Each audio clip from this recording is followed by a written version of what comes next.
Live and in color. Welcome to the Fixed Ops Roundtable pop-up event.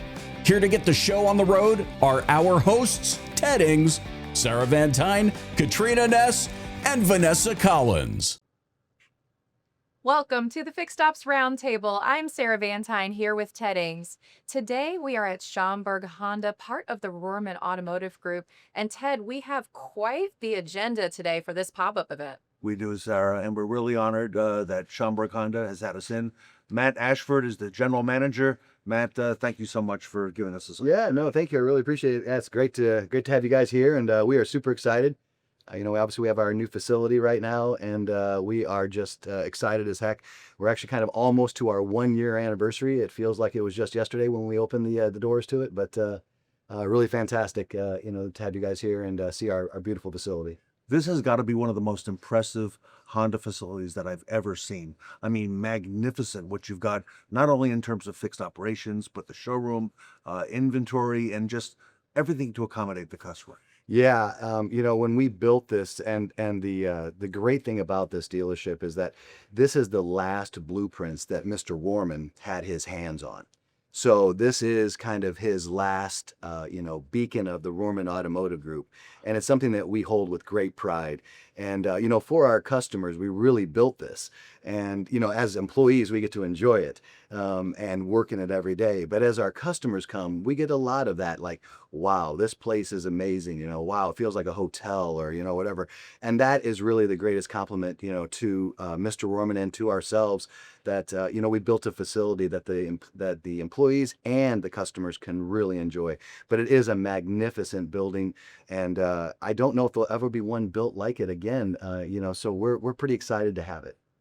Matt, we're very honored to be here today, and I want to pivot a little bit to highlight because Schaumburg Honda and the Rohrman Automotive Group are really known for their people and the incredible team that you have. So what can we expect to hear from your team today?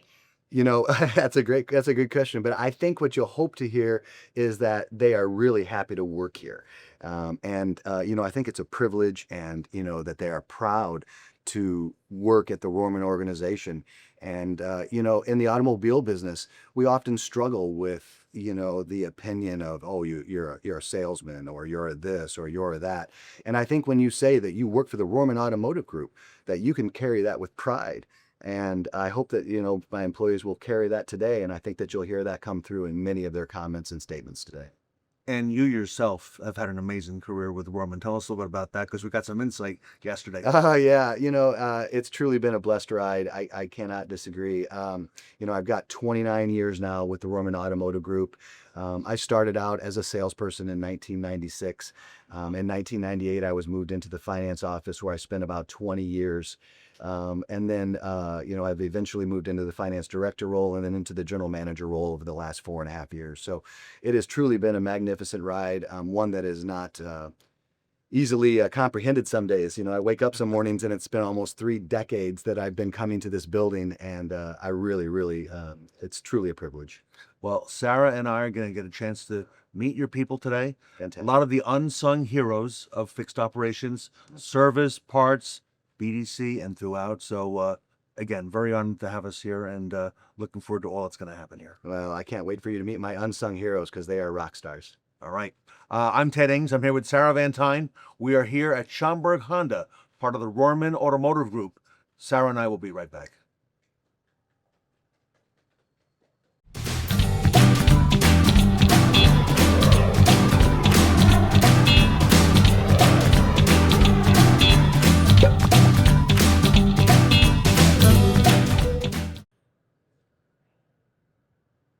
Welcome back to the Fixed Ops Roundtable. I'm Sarah Van Tyne here with Ted Ings. Today we are at Schaumburg Honda, part of the Rohrman Automotive Group. And Ted, these gentlemen have some incredible insights to share with us today. Sarah, that's right. We have two leaders here at Schaumburg Honda. I'm going to ask them to introduce themselves. Tell us who you are, gentlemen, and what you do. My name is Omar Shabazz, Service Director here at Schaumburg Honda. And Omar, how long? Just about 32 years. And I'm Matt Ashford, and I'm the general manager, and I've been here about 29 years now. Gentlemen, some questions for you today. Sarah and I want to ask you about the culture here at Schaumburg Honda and at Rorman. If you had to sum up Rorman Automotive's culture in just a few words, Matt, how would you describe it? I think it starts with one of our core statements, and part of that is called, driving relationships.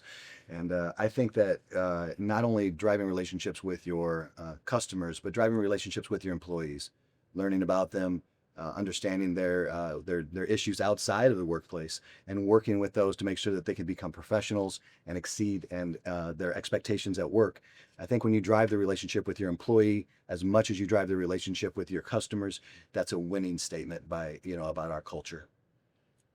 One more? Awesome experiences to go along with that. And awesome experiences doesn't have to be like a customer coming in and having a great experience. It of course takes into that. But again, we started off with Matt. It starts at home. It starts right here in the facility with the people that we work with. We've been working with people for a long, long time, and we have to have awesome experiences together here as a family. And once we achieve that, then we can give the awesome experience to the client, and that's where everything really comes together. So it's all got to start in house. Sure. Matt and Omar, both of you have been part of the Rohrman group for a long time, and I'm sure there's different things when new hires come in and you have new employees that join the organization. There's elements that surprise them. So what's one thing, Matt, that has surprised you or other employees the most about working here? I think when a new employee comes in and they start finding out how long some of our employees have been here, and most of our employees have been here, that is a eye-opening thing. When you come into a new place, you don't always know that the person you're going to be working next to has 10 years or 12 years at the facility or 20 years. And I think that that's certainly a comforting factor for a new employee, as well as encouraging that they could become that 10-year employee, and that they haven't just started a venture where if you sat down next to somebody and it's like, hey, it's my first day, and the person next to you is, oh, it's my second week, you start to feel a little bit like, well, where did I join? But I think when you sit down, or when you get started with, us at the Rohrman organization, and you start seeing so much senior leadership and so much, longevity, I think that puts the salesperson, or any employee at ease. Omar, what have you seen that has surprised people the most? I'm just going to follow Matt with that lead. It really is. People think that the industry is kind of a revolving door, and it's not. People make their livelihoods out of this, their careers out of this. Yeah. And this is what puts, everybody on the map. And there are, in the Rohrman organization, so many people that are 10, 20, 30, 40 years plus in here. I mean, it's what really makes this organization such a tight-knit family. And that's really a cool thing about us. Yeah, when you say career, I think that's what changes it from a job to a career. Absolutely. And I think that's what, sometimes when you're just starting, it feels like just the job. But when you see that there are people who've made a career out of it, that's when maybe you turn the switch, from job to career. Sure. And it's so different every day. I mean, you guys have been doing this for a long time yourselves. Mm-hmm. It's different every day. As much as you think it's the same, it is. Yes, it is. Every single day. For sure. Something new every day. Yeah, it keeps everything just moving along. Matt, for the folks at home who may not know, approximately how many rooftops for Rorman? So 20 rooftops across 3 states, one in Wisconsin, and then kind of evenly split between Indiana and Illinois. So yeah, there's quite a few rooftops. It definitely spreads us out quite a ways, all the way from Indianapolis to Fort Wayne in Indiana. There's Lafayette hub. It goes all the way up to Kenosha, and then there's kind of a section here in Schaumburg, of course, and then we got Oak Brook Toyota, and we've got some Gurney stores as well in Gurney, Illinois. So, Matt, how do you keep team energy so high across so many locations and do it consistently? Yeah, I think that really starts, from our CEO, Ryan Rorman. And it starts from the top down into the directors. There are, Chase and Trey and Luke that are our primary directors of sales. And then that kind of leads into where my role as general manager. And I think that when you start from the top and that the energy level and the excitement level of coming to work every day is bled into the top tier at the dealership, each individual level, I think that is, contagious. And I believe that can across all rooftops. If you're strong at the top, then being strong throughout the entire organization, that's where it really starts. And Omar, that energy, how do you guys do that? Fun. We have to have fun. You cannot lose sight of that. As hard as everybody works in every dealership, as hard as sales, parts, service, porters, you name it. I mean, again, this is a tough gig. And you have to have fun. As long as you have fun, I'm telling you, it just flows. It really, really does. I think you're going to find a consistent theme about that as you speak with people tonight. I can always tell when the store's having a good day when I walk from department to department and I hear laughter. Because laughter really shows the sign that people are happy. We're having a good time, and the work is happening with laughter. That's when my store is really singing. And that's got to rub off on your customers too. Oh yeah, absolutely. I sure hope so. Yeah. I mean, I see so many of my employees walking through with smiles, and when you do make that eye contact of a customer just sitting there in the waiting area, or a customer that you're walking by that may be closing a deal, and you just say, "Hey, how you doing?" and you give them that smile, it's truly remarkable the way they just wake up to you.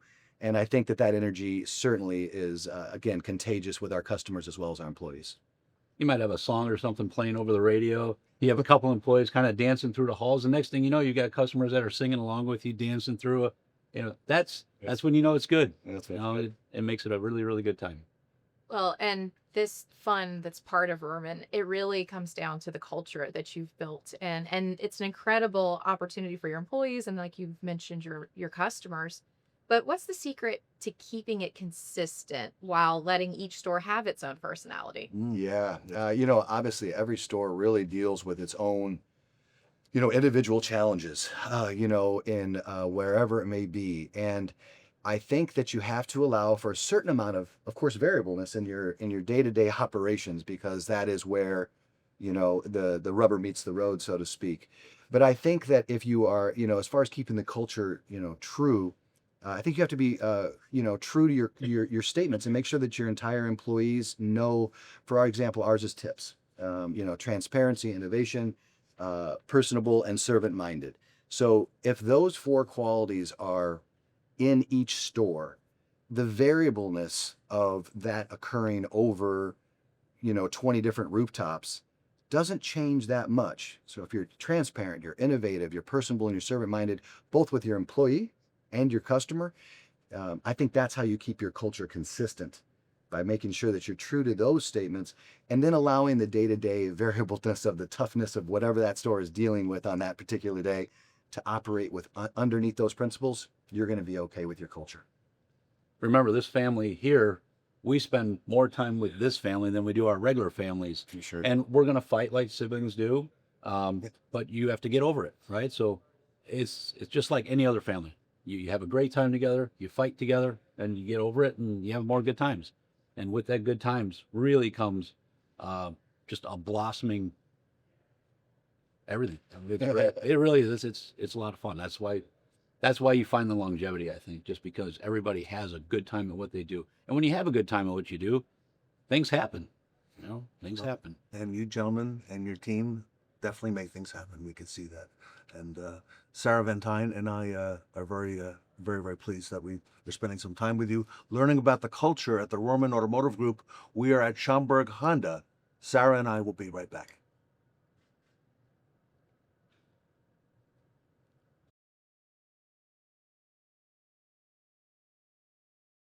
The business model of Automotive Warranty Network has always been to provide the very best service we can to automotive dealerships. We believe very much in partnerships, so we partner with dealerships to help them process their warranty repair orders the best they can, but also stay compliant with a manufacturer policy and procedure. Dealerships, some of them don't understand the importance of the supporting documentation. The repairs are performed, manufacturer is going to come in and audit them. That supporting documentation needs to stand up in an audit. If not, those monies will be charged back to the dealership. So, important thing that our team provides the dealerships is the information where the supporting documentation does not support the repairs performed, where they could lose those monies in an audit. Audits are not scary. Audits are actually fantastic learning experiences. I'm a big proponent for audits. I am not perfect. I do not think anybody is perfect. AI isn't even perfect. It is such a learning experience, and manufacturers are looking for things differently every year, and it keeps us on our toes. Then I know that I could take that information that I gather and provide it to my other dealerships and say, hey, we need to stay on top of these things. We offer full warranty administration services from beginning to end, from reviewing technician comments and punch times, looking up and applying labor operations and times in the DMS, and transmitting to the manufacturer for payment. We then follow up on claims daily and account for any differences in payment. SWAT stands for Specialized Warranty Assistance Team. We provide coverage for admins who could be taking vacation, if there's family medical leave, bereavement, sick time. So we provide coverage so that there's no hiccup between the admin being out and the dealer having their work processed. We developed an application called CARS, which stands for Claim Accountability and Reporting System, which is a reporting tool that we use to help dealerships improve in their processes. So it's a tool that we use to identify how frequently compliance issues are happening in a dealership. And we can tell dealerships how frequently those problems are happening, which of their staff members is happening with. And then we also offer training to help educate those particular staff members on the types of issues that they're having and help them improve. I think the biggest thing I love about this company is the owners. David and Jamie, they care about us. They encourage us to do training. They encourage us to make sure that we're master certified in our car lines. When I started with AWN, we had 30 employees and about 167 clients. Currently, year to date, we're at 1,500 clients and 340 employees and growing. It's pretty amazing. The people that are with us, our clients, we love them. It's a pretty amazing place to be right now.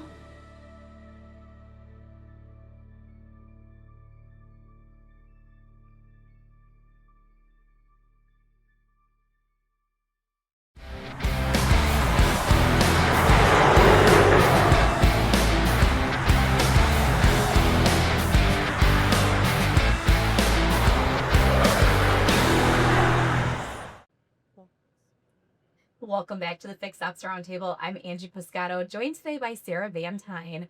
We are at Schaumburg Honda, part of the Rohrman Automotive Group. Sarah, we've got quite an exciting warranty topic to cover today. We certainly do, Angie. And first, want to thank David Reinecke for being with us today from Automotive Warranty Network. And really, this entire panel, we're going to be discussing a lot of important topics related to it in the industry. Absolutely. So, David, you've always mentioned that culture has been a big part of what makes Automotive Warranty Network successful. Can you tell me a little bit about what that means for your dealers? Sure. So we talked a lot about culture here at the Rorman Group as we've been here for the past a day, and how important it is, to grow your people, and your people are really what make your company. So our belief is we help our people be better. Our people are a family, so it's really important that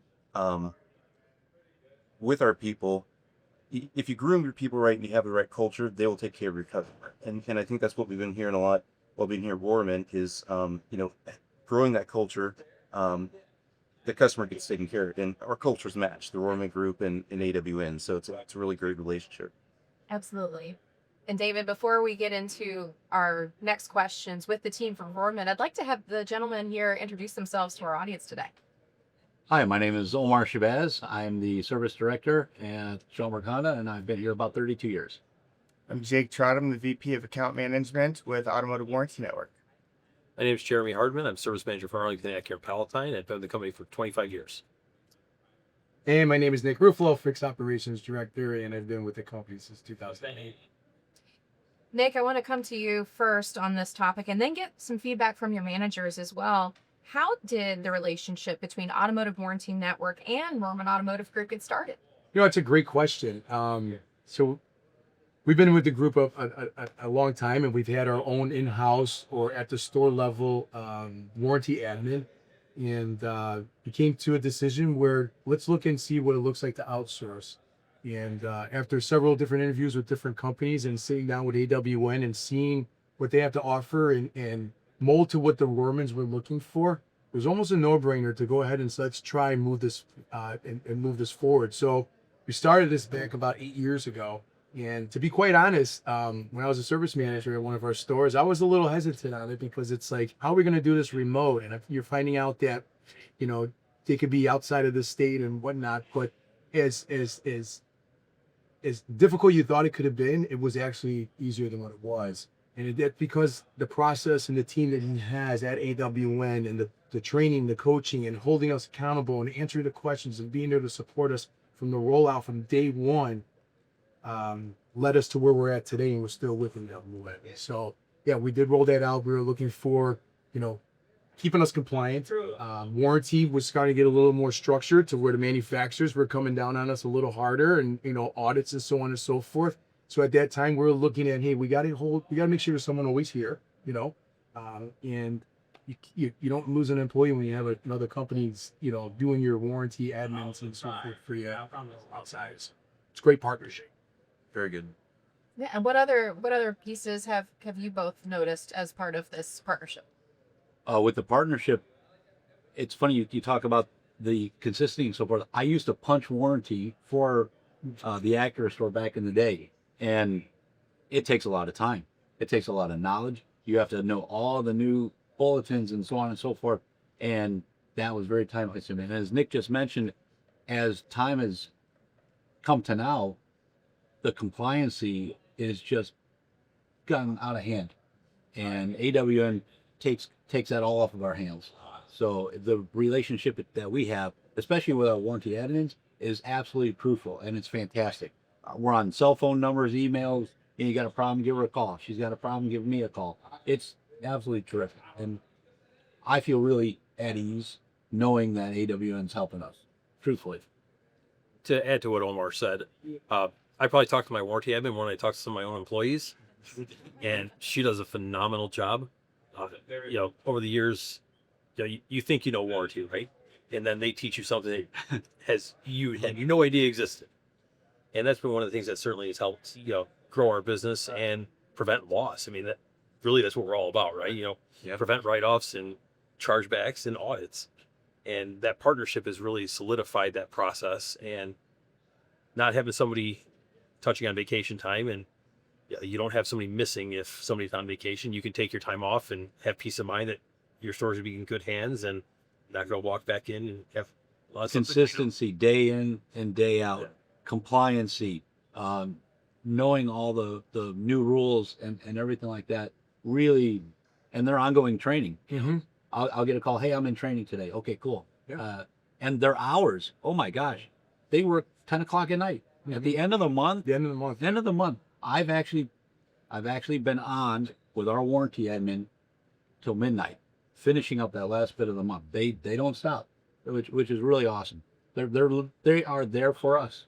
You know, to piggyback what Omar was saying, one of the things I think that stuck out even more so was the time, because at that service manager role, if you're spending a lot of time punching and watching what's happening with warranty, who's watching what's happening inside the shop? Who's making sure the customers are being taken care of to the level that you wanted to have? Who's making sure that they're doing the process at the time of write-up? Give that to AWN and focus on working inside the store and on the business and in the business and trying to push in warranty. We're not experts in warranty. They are. And they have those experts in place for your specific brand to keep you compliant at a fast rate, to get your ROs paid for and the money back into the bank. And nobody wants chargebacks. That's all of what it is. You know, I don't want to charge back. And now with companies being graded on processing time for that, we we are consistently at the top of our game, top of our level as far as that goes. So that's fantastic. And to the service managers that are sitting here on this panel, they may not know this, but Denise over at your facility, she's calling me on the end of the month. Like, here's where we're at, Nick. Make sure that you can let your team know I got these guys to stay a little bit later in this one, because they understand the importance for us to close our month out, you know? And that's a true partnership there. Like I've mentioned before in one of the panels, it's almost feel like they are one of our employees. Like they do work truly for the Rormans, even though they're with AWM, but you feel that sense like they are the person that's across the hall that was producing or punching your warranty. Absolutely. Right? Yeah. Partnership is what we always preach. You know, I mean, sounds a little cliche, but we want to integrate with your company. We want to be a part of your company. We want you to be a part of AWN. There shouldn't be any kind of barrier there. It should be really cohesive and partnership. So it's true partnership. Jake and David, what challenges specifically have you been looking to solve together with Rohrman Automotive Group?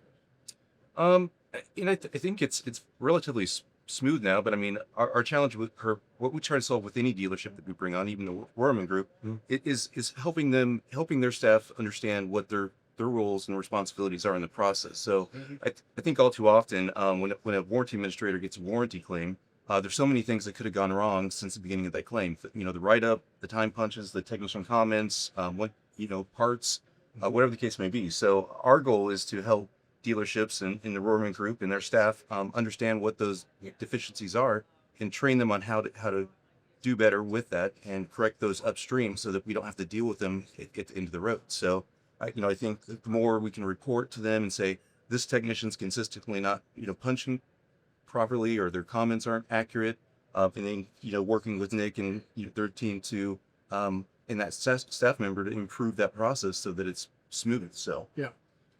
One of the things that when we onboard stores, not just Rorman, but we really preach, communication and splitting up job roles between a technician and advisor and having each one of those really process driven. A lot of the times in stores, when we bring on a new store, we see a broken process with the warranty admin, and we find that they're tasked with 10 times more than just processing the ticket. So they're not able to prioritize and give each RO the time that it needs to be looked over and make sure it's correct. Nick, final comments? AWN helps us train our staff. Yes. Which is really fantastic. And it makes it smoother for everybody. Omar, you nailed it right there. The service managers, we get the reports done at the end of the week. Every Friday, I have the reports on what we did for that whole week from submissions, pays, so on and so forth. Utilizing that, coming back is your source of training back to could be the advisor, could be a parts counter person, technician.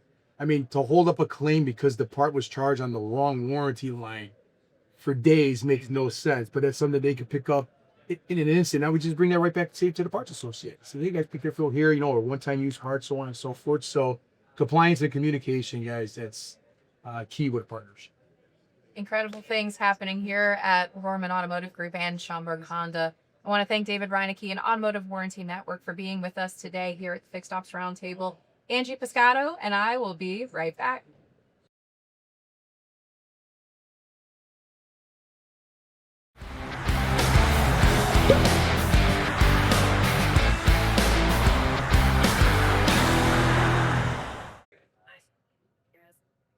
Welcome back to the Fixed Ops Roundtable. I'm Sarah Van Tyne here with Ted Ings. Today we are at Schaumburg Honda, part of the Rohrman Automotive Group. And Ted, we are going to have a firsthand account of some of the history at the Rohrman Automotive Group today. That's right. Very honored to be here at Schaumburg Honda, a part of the Rohrman Automotive Group. Gentlemen, if you don't mind, just introduce yourselves and tell the audience what you do here. My name is Matt Ashford. I'm the general manager. Been with the group for 29 years. My name is Omar Shabazz, service director, and just about 32 years. Wow. So, Matt, take us back to the beginning. How did Rohrman Automotive get started? Yeah, it's truly remarkable. Mr. Rorman opened his first used car dealership in 1963 after he left a used car lot as a salesman. He had decided that he had reached his potential there and decided that he wanted to go out on his own. And so he opened a small used car lot and started working very diligently and persistent. And then in 1969 was when he purchased his first new car ticket, which was a Toyota ticket back in 1969, which is hard for us to kind of fathom. But if you think back to, the attitude towards a Japanese company coming to the United States in 1969. World War II had not really ended that long before, and there were still a lot of opinions and attitudes towards the Japanese automakers that was very at an arm's length. So Mr. Rorman had to apply so much persistence and determination and skill to make a Toyota store work in 1969, and that was kind of the starting point of building his empire that it is today. Yeah. And I want to also touch on it, Matt. What was that really like the biggest turning point in the company history, or have there been other times as well? Yeah, it's in a operation this size, there are of course many bright lines that I think occur. I do think that in 1984 is when Mr. Rohrman had a very good thing going in Indiana, and in 1984 he decided to build a new Honda store, Schaumburg Honda, right here in Illinois. And I think that branching out into Illinois, and then the future success that Schaumburg Honda had, was a pretty strong turning point for the company to really start to expand and grow. And I think that I'm sure that everyone can point to various bright lines in the group, but that one kind of stands out for me.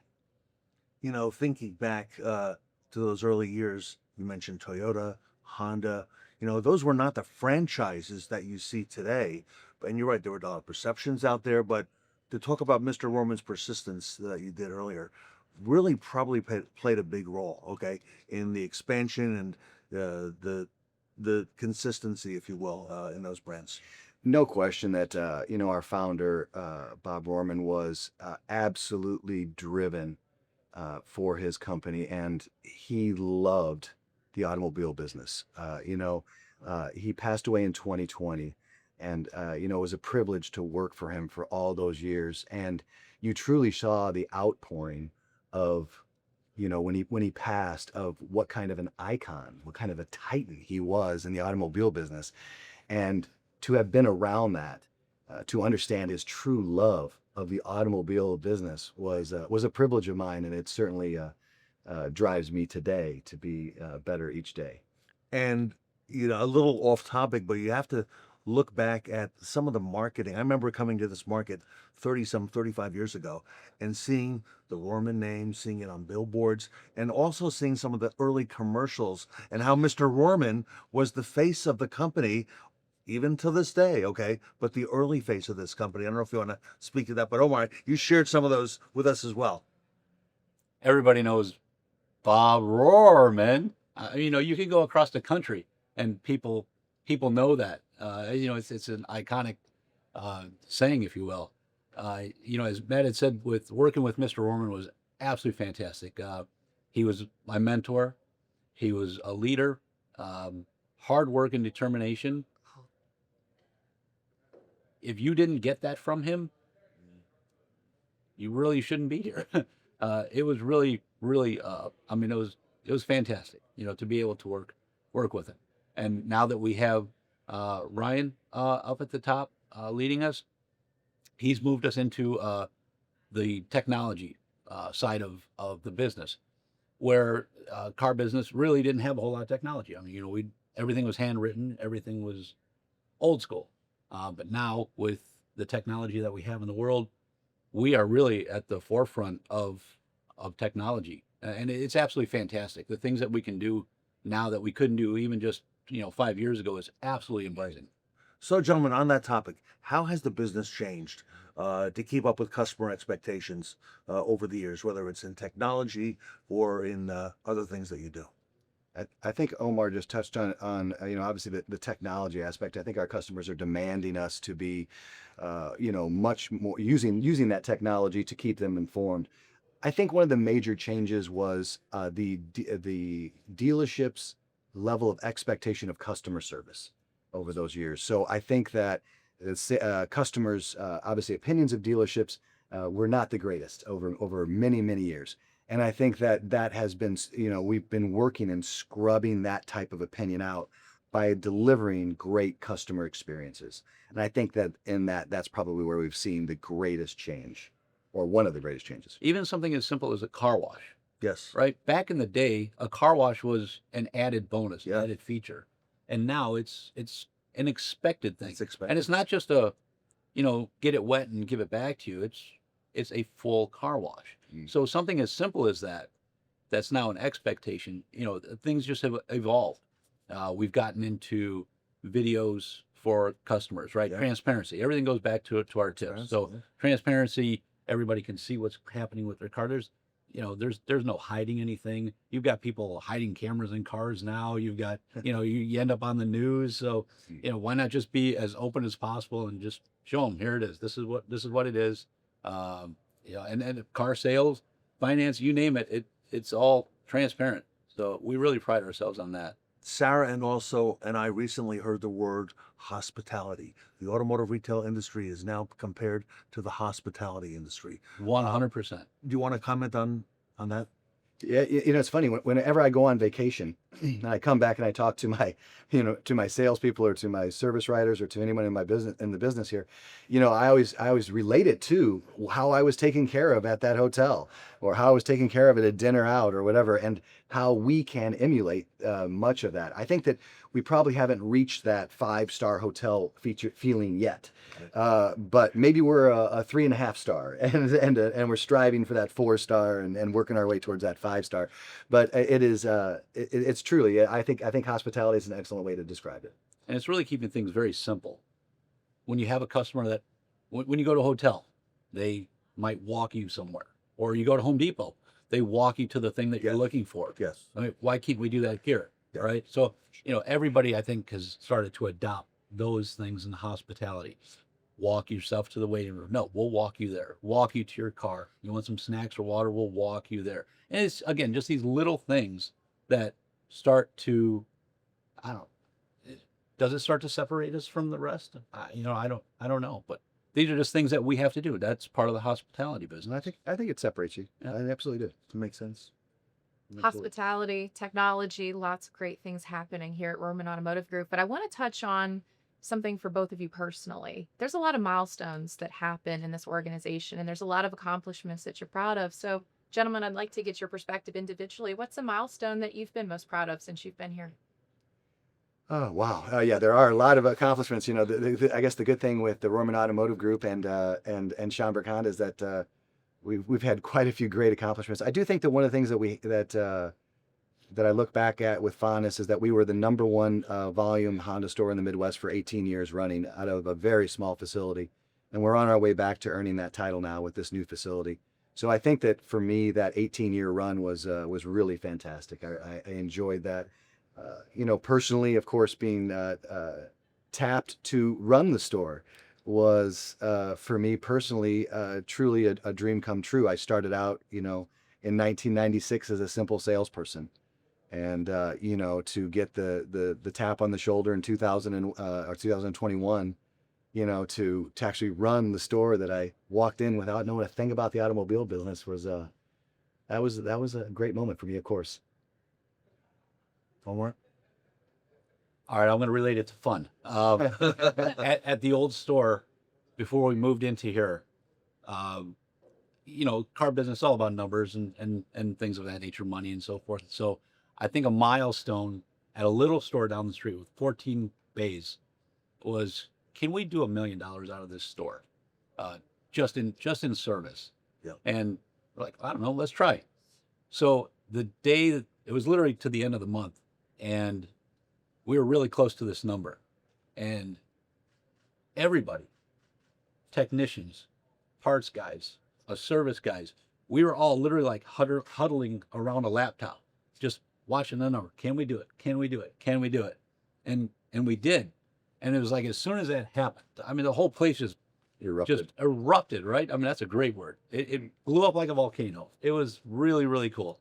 That was a good time. Yeah, we needed balloons dropping from the ceiling. Right. Yeah, we really did. We really did. Yeah, it was. Yeah, we were all just watching. It was. We do it. Can we do it? And we were inching closer, and we could, and we did. It was fantastic. It was. That was a really cool moment. Absolutely. Yeah. Well, Omar and Matt, thank you so much for giving us some background on the history of Rorman and Schaumburg Honda. Yeah. Sarah and I are here at Schaumburg Honda with the Rohrman Automotive Group, and we will be right back.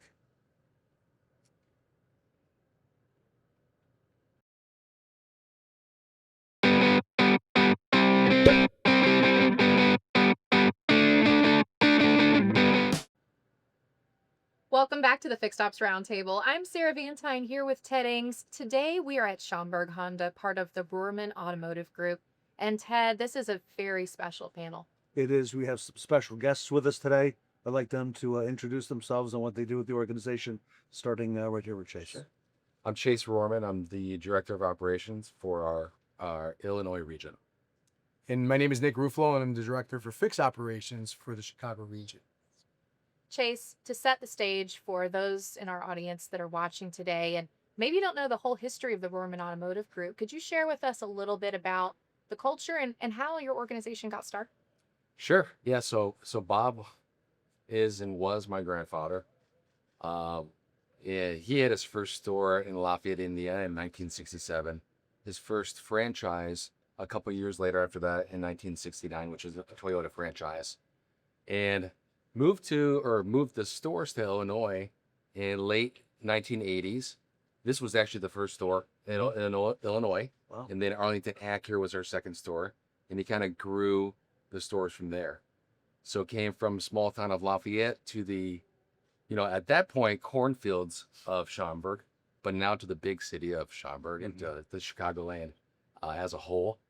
And, he left us a legacy that we can build on. And that was one of our commitments, is that our grandpa left a legacy, right? Everybody knows him by his commercial. He knew him by his face. He knew him for his care for the community.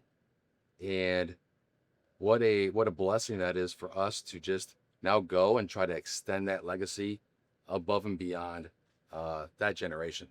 So that's what we're trying to do. And of course, values play an immense role in our current organization. I'm sure you guys have talked about it, but our values spell the word TIPS, which we believe in to our core: being transparent, being innovative, being personable, being servant-minded. And, those are things that we live by at the stores, we live by in our family lives, and we live by as we, try to merge those two things. Chase, one of the things that Rorman is known for, among others, is charitable support. Give us a little bit of the background on that and lay the land on that as well. Couldn't you support? Yeah, so in our current environment, we have a wing of our group called Rohrman Cares. And Rohrman Cares facilitates our charitable giving. So we like to look at current issues, current disasters that are going on, and stay flexible and have the flexibility to give back to those different people that are in need. So hurricane relief, flood disaster relief, two big things in the news recently, two areas where we were able to donate a portion for every new car that we sell. We give some solid donations back to the communities that need it most. And Chase, how does Rorman decide which causes to support? Yeah, so I think a lot of that is current news. We like to give back to, their hot topics. People that have there's certain levels of need, and some need is immediate. So we like to give to those immediate needs because we have the flexibility to do so. But also some of it is what's important to us, what's important to our leaders in the stores.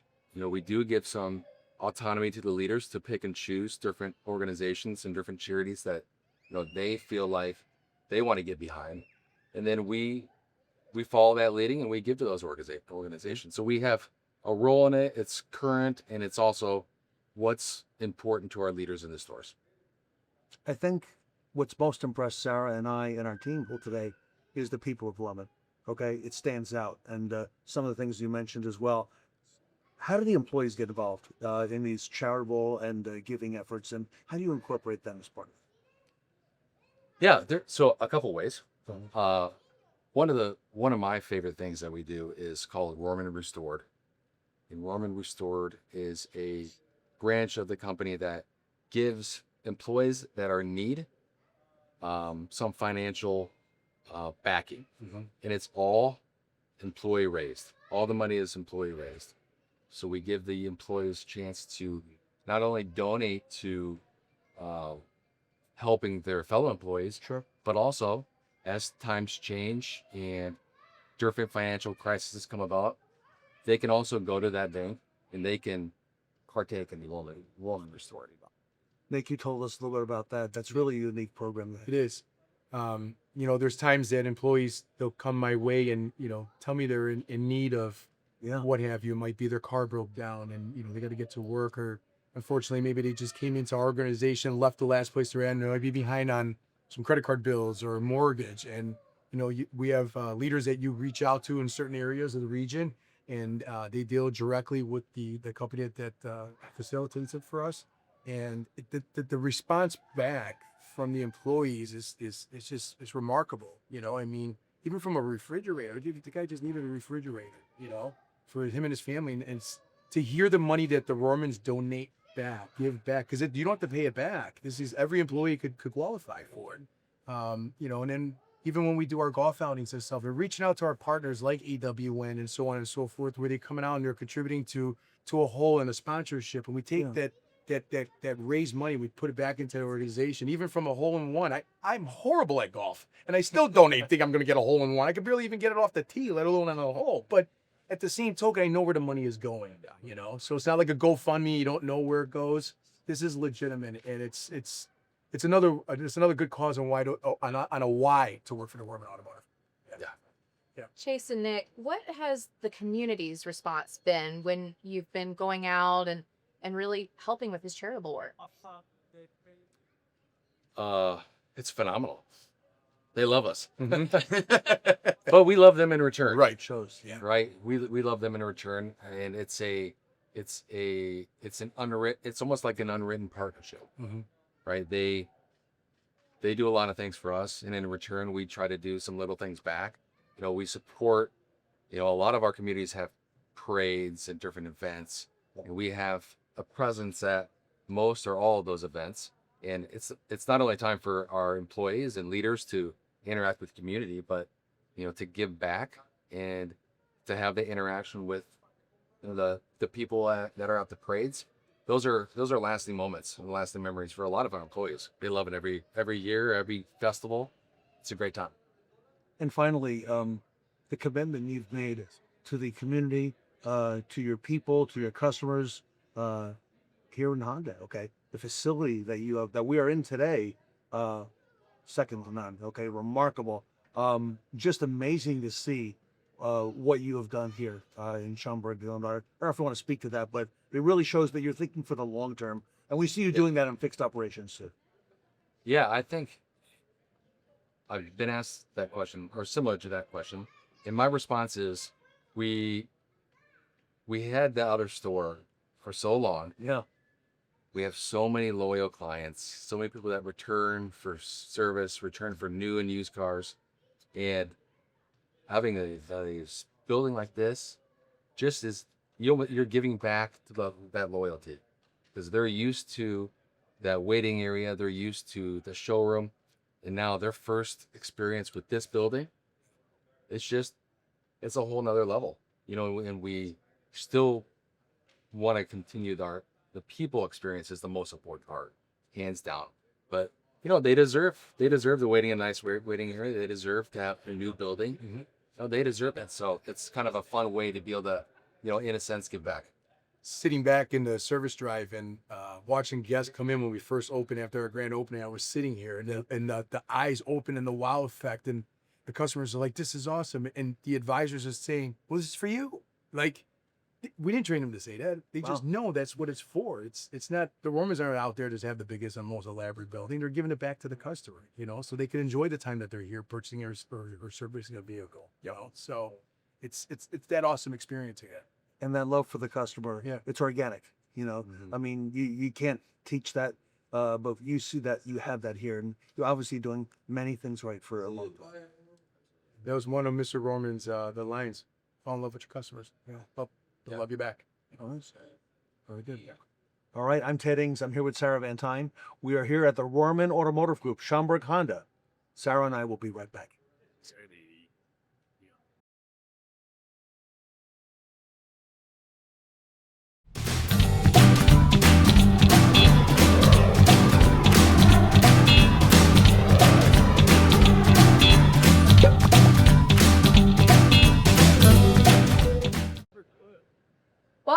to the Fixed Ops Roundtable. I'm Sarah Van Tine here with Teddy. Today we are at the Schaumburg Honda, part of the Rohrman Automotive Group. And Ted, we have quite the panel assembled with us. We do. We have a great topic talking about fixed operations, technicians, parts, career path.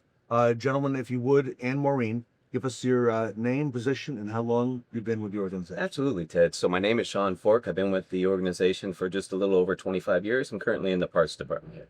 Right. I'm Maureen Martin. I'm the Vice President of Strategic Alliances for Dynatron, and I have been in the business for 38 years.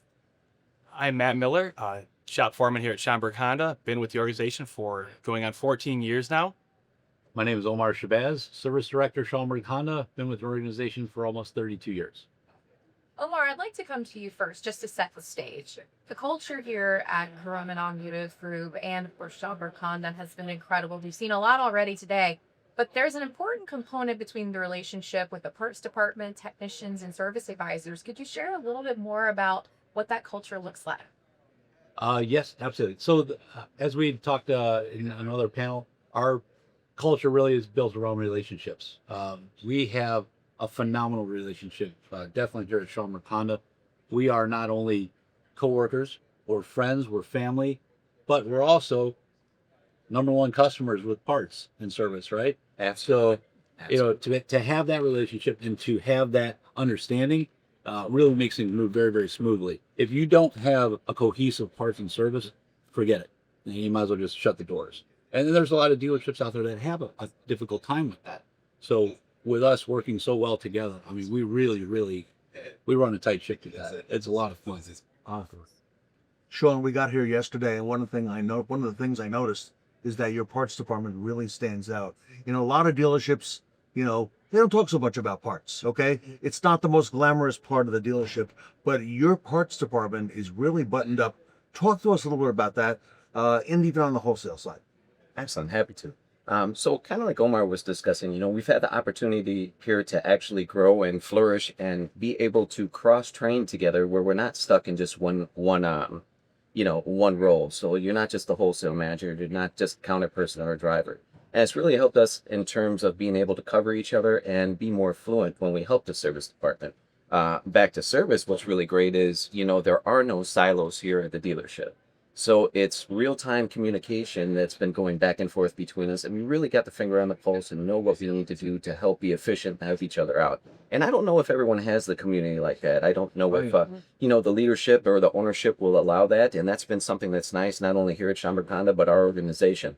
You know, it really allows us to grow and be the best that we can be just because they have that trust in us. So, Maureen, we've heard the phrase parts sells hours. How important is this focus on parts and the people in the parts department? It's absolutely critical, really. When you think about it, I've got the privilege of being between Matt and Don and be able to talk about the fact that, you know, Omar touched on it. You know, nothing happens in fixed operations if we don't do it together. And we see that across. And if you really think about fixed operations, parts is the second largest area that can either be frozen capital or can be really turning. And it only turns because of the hours and because of what the technicians do. So when you really look at the combination of those two, that's when Omar makes that big smile and says, you know, how much we're doing here at Schaumburg. So really impressive to see it. Matt, I'd like to come to you just to, you know, continue the conversation on specifically the customer side. These processes and all of the employees that are working together, it really helps elevate the customer experience. But in what ways have you seen it specifically impacted? Well, you know, the customer always comes first, and we strive to give them the best experience they can. And us being that family, that community, gives us, I think, a better potential to help the customer. Even in the simplest of ways of just knowing the customers, the return customers, knowing who they are, greeting them by name. You know, you know the customers, you know the vehicle, you know their history, you know what they've been here for. And that relationship just makes it so much easier for us to give them a better service experience. And Omar, I imagine, you know, that retention, that relationship is really bringing about that retention. And you not only retention of customers, but retention of employees. Oh, absolutely. You know, Matt touched on it. He's been here 15 years. We have very low turnover here. We have a lot of tenured employees here. And with everybody being able to work together, like Matt said, it just makes the customer experience so much better, so much easier. And Matt is a phenomenal communicator. So to have Matt come out if need be to talk to a customer, to go for a ride with a customer, and be willing to do that is absolutely phenomenal.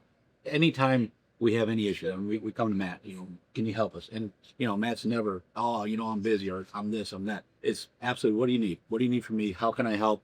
And he runs a shop like no other. It is absolutely just amazing. Just watch the choreography going back there. It's a whole production, and Matt's right there at the head of it. It's fantastic. And Matt, the role of the technician, it seems, is also changing and evolving all the time. It's becoming more forward facing. And as we become more focused on the customer, now the customer is even hearing from technicians through things like videos, okay? And they're interacting, and to see the technician and to see their vehicle in the air, which most customers don't get a chance to look under their car. Those are things that you're doing today here. So talk to us about that. How is that being received on the customer side? And what are some of the things we need to be aware of? I think it's being received extremely well, because again, you drop your car off and all of a sudden it just disappears, and you just get a list of what's wrong with it. I think it brings about a very good personal experience that, they hear my voice, they hear us talking, and it gives us a chance to explain what's going on with the car in terms of something that the service writer might not be able to explain the same way we can. Just how some stuff will get lost in communication through like a telephone game. From here, we're able to really just streamline the process and give the what the customer wants to know in a very personalized experience, which I think makes it a lot better for them, easier for them, and gives them just a better feeling bringing their car in, knowing that they're going to see it and we care about their car. And Matt does some of the best videos out there. Boy, he can do he can put some comedy into them as well. Oh yeah. Oh, absolutely. And, and that also puts the customer at ease, right? It doesn't have to be you're this. Matt he's got his own flair. It's fantastic. Matt, how important is that communication and that line of communication, not just between the employees, but with the customer as well? Like you said, from dropping it off and then going behind the door and not knowing what happens next to getting this communication. It's great. It's important. One thing I truly like about all that communication is it gives us a chance, because again, you drop your car off, you're hearing all the bad stuff. I can go in there with a 2010 Honda and be like, hey, your car for its age looks phenomenal. There's no rust, you have some minor issues, but look at all the positives about it. You're explaining that, showing them the value of the car they have, where a lot of times you don't get that, you're just hearing the bad stuff, and I think it's great on that side of it. Maureen, if you go back not too far in our industry, we didn't do things like this. And now it's evolving and it's changing, and you hear this refreshing message here. Your thoughts? Absolutely. I think what impressed me the most spending time with the Rorman family here at Schaumburg Honda was how you are really ingrained in the high school and the college in attracting really talented individuals to the dealership and to the group as technicians. And it really begins to create the culture, because you're out there when they're really starting to formulate and bringing them into the dealership. And it is a different type, right? You have to have also the technical skill, but the ability to communicate, the ability to work with other departments. It's a very collaborative process now. And as Ted would say, it's a little bit different than it was when we started, but I'm really excited about what I've been able to see here. You've done an incredible job. Thank you. Matt and I have actually gone out because of Matt. Matt has said, hey, Omar, let's go to this high school. Let's go to this high school. And we go, and I let Matt, he heads it up. He does all the talking at the high school programs. He lets them know what they can expect if they move into this field. It's awesome. It's incredible stuff, Ted. And I mean, just the ongoing education, all of the pieces in play really makes an exceptional culture for the technician, for the parts department, and ultimately the customer. Yeah, I'm taking a lot of notes, and we're learning a whole lot here. So everybody, thank you so much for being on this panel. Great job, great work. Thank you. And continue the success to all of you. I'm Ted Ings with Sarah Van Tine. We're here at Schaumburg Honda, part of the Rohrman Automotive Group, and we will be right back.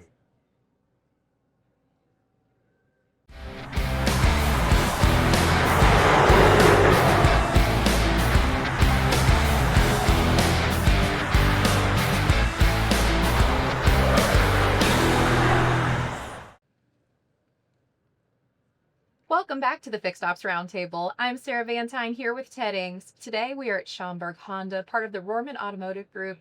And Ted, we have an exciting panel with us today. That's right. Gentlemen, if you wouldn't mind, introduce yourselves and tell us what you do here. My name is Nick Ruffalo, Fixed Operations Director, and I've been with the organization since 2008. My name is Matt Ashford. I'm the General Manager at Schaumburg Honda Automobiles, and I've been with the group for 29 years. My name is Dave Sue, the Assistant Service Director and also the BDC Director. Been with the group for 7 years. Matt, I'd like to come to you first. What makes Rohrman Automotive one of the best places to work in the industry? Yeah, this year, 7 of our stores earned the distinction of being top 150 dealerships to work at in the entire United States. And that is the feather in the cap that we were really looking for. We have been striving to change our culture, our profession, everything, and that is voted by your employees. So to receive that distinction is truly an honor. And I think where that truly starts is caring about your employee. I think in a lot of places, you're just a number, and I feel like you can get lost. You go to a job and nobody says hello, or nobody asks how your day went and is actually interested in that. And I think that as a management team, I think that when you show that you care, that is the critical difference.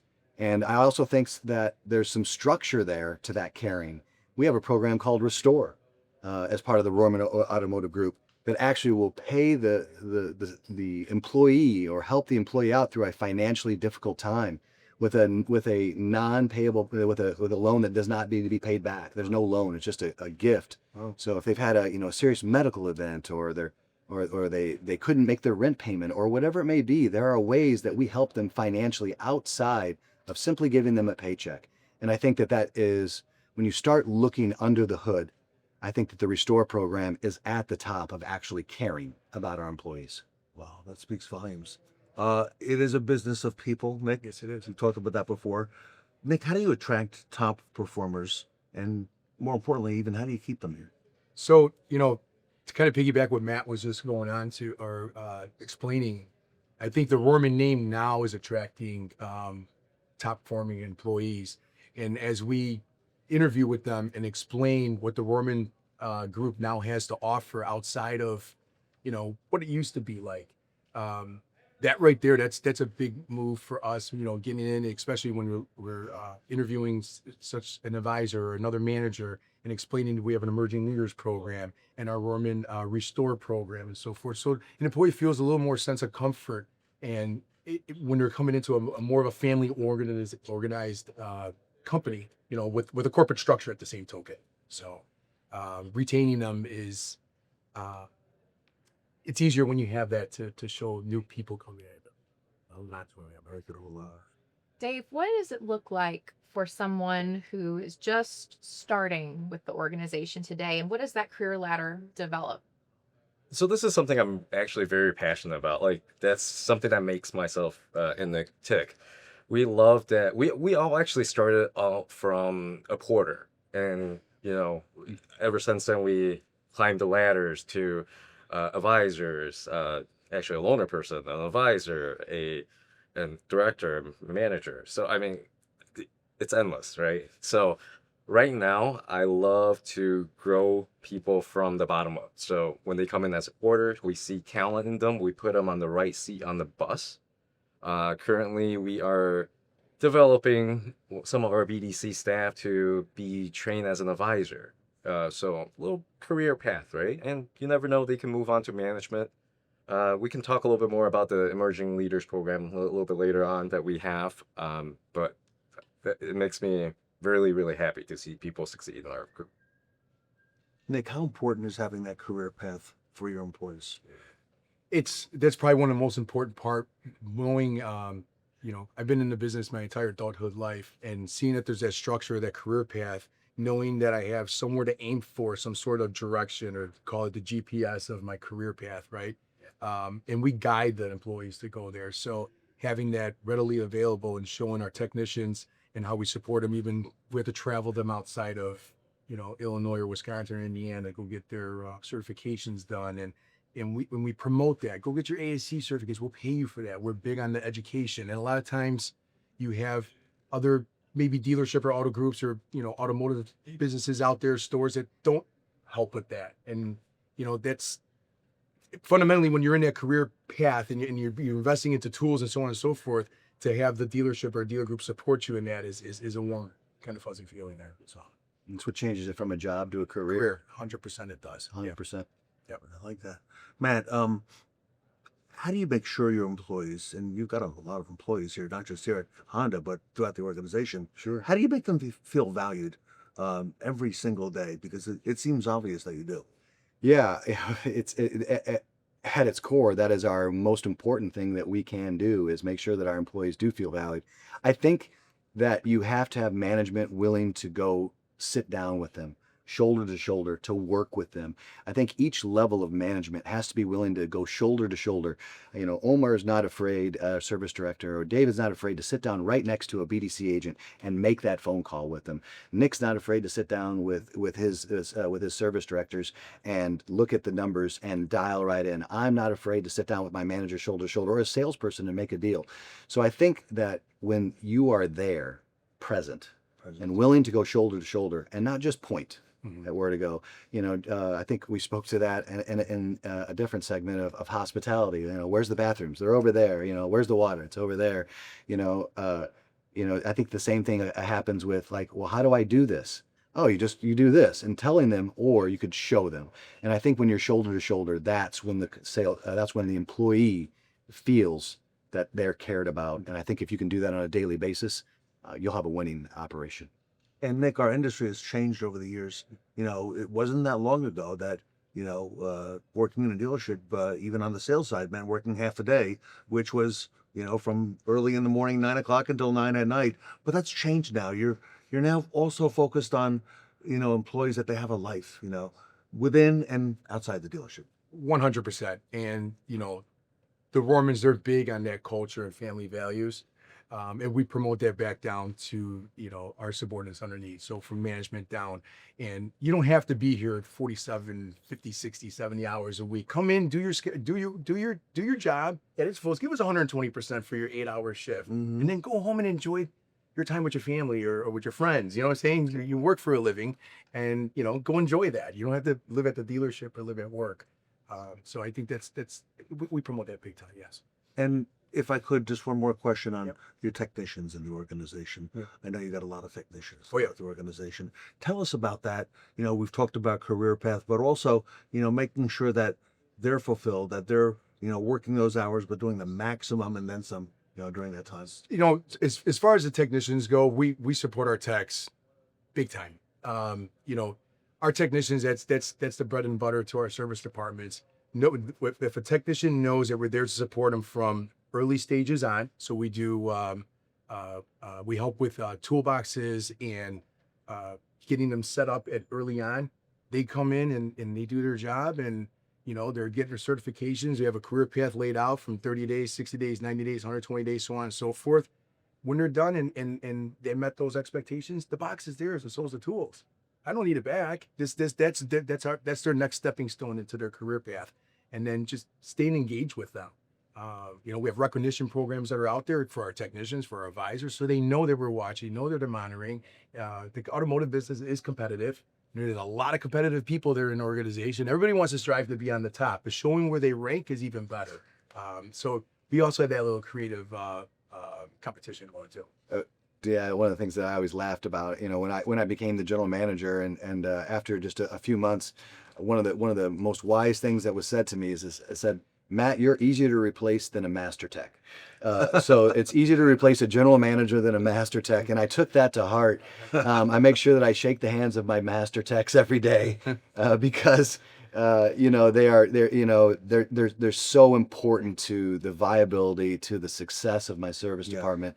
And they get overlooked so often. Yes. And they're truly the superheroes of the dealership. And I learned that at a very early stage, and I have not forgotten it. Love it. And finally, Dave, you've brought together the shop and the BDC. You've given them the tools to make sure that we've got the technicians and we've got the business for them to work on.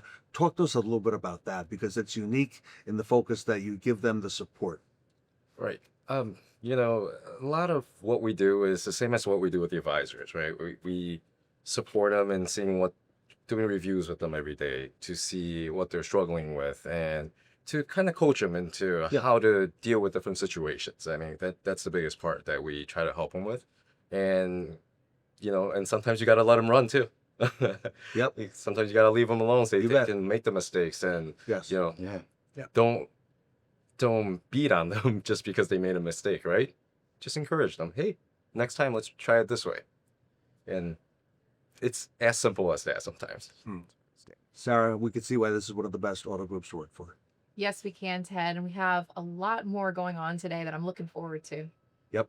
Sarah Van Tyne are here. We're in Schaumburg Honda, part of the Rohrman Automotive Group. With the leaders of the organization, we'll be meeting with the people doing the unsung work behind the scenes. Sarah and I will be right World's back. largest Honda store. Woo! Yes.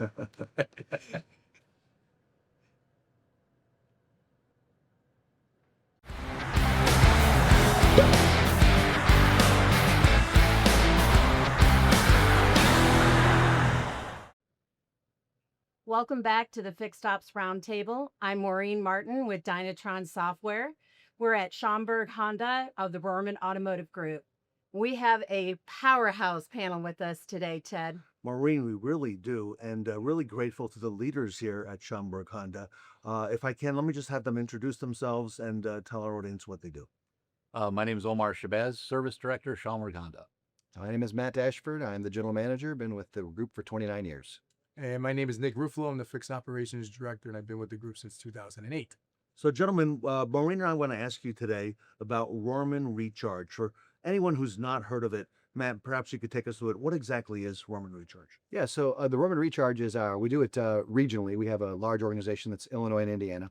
So we have 3 different sections that we hold it, but we hold a quarterly training session on what we feel is maybe our biggest opportunities. Perhaps it's used car sales, perhaps it's ROs, you know, however, whatever we're working on. So it brings the entire organization of service writers, salespeople, BDC agents, managers, and we bring them all and we have sessions on the things that we think we can improve on the most.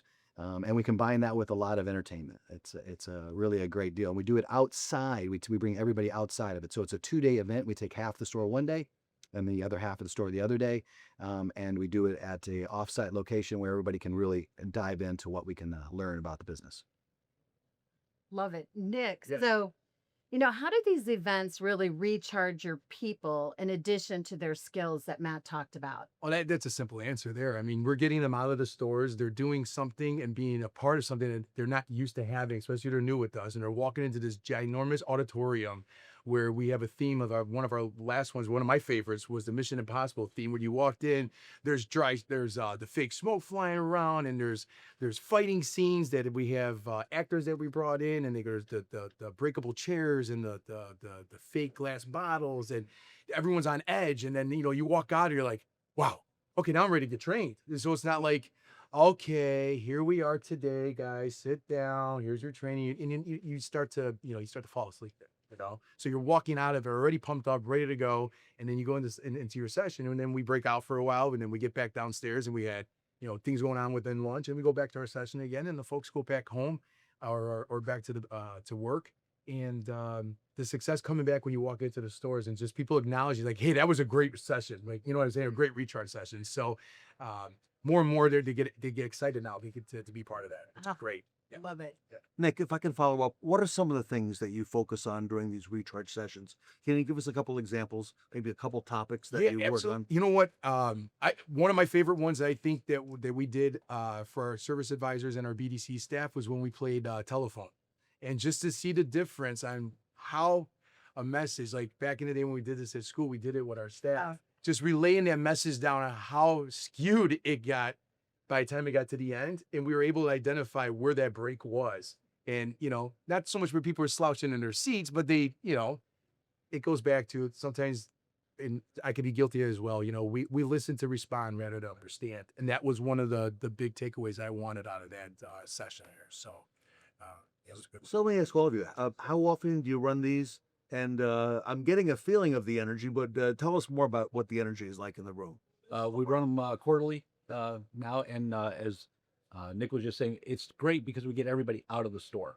So, and how important is that to get them out of the store? Oh, it's fantastic because look, when we're in the store, we're working, and you're either working or you're not working, right? So to try to do some kind of training while you're in the store, it's difficult. So we get everybody out of the store, and then that energy level is absolutely fantastic. Our last one was Let's Make a Deal. Yes, let's make a deal. It was really fun. Everybody was out in costumes and running around, and then we were playing games, and we were playing the Let's Make a Deal. They're throwing chickens at people, and I mean, it was really, really great. But that just, it goes back to the fun factor, right? So everybody gets to have a good time.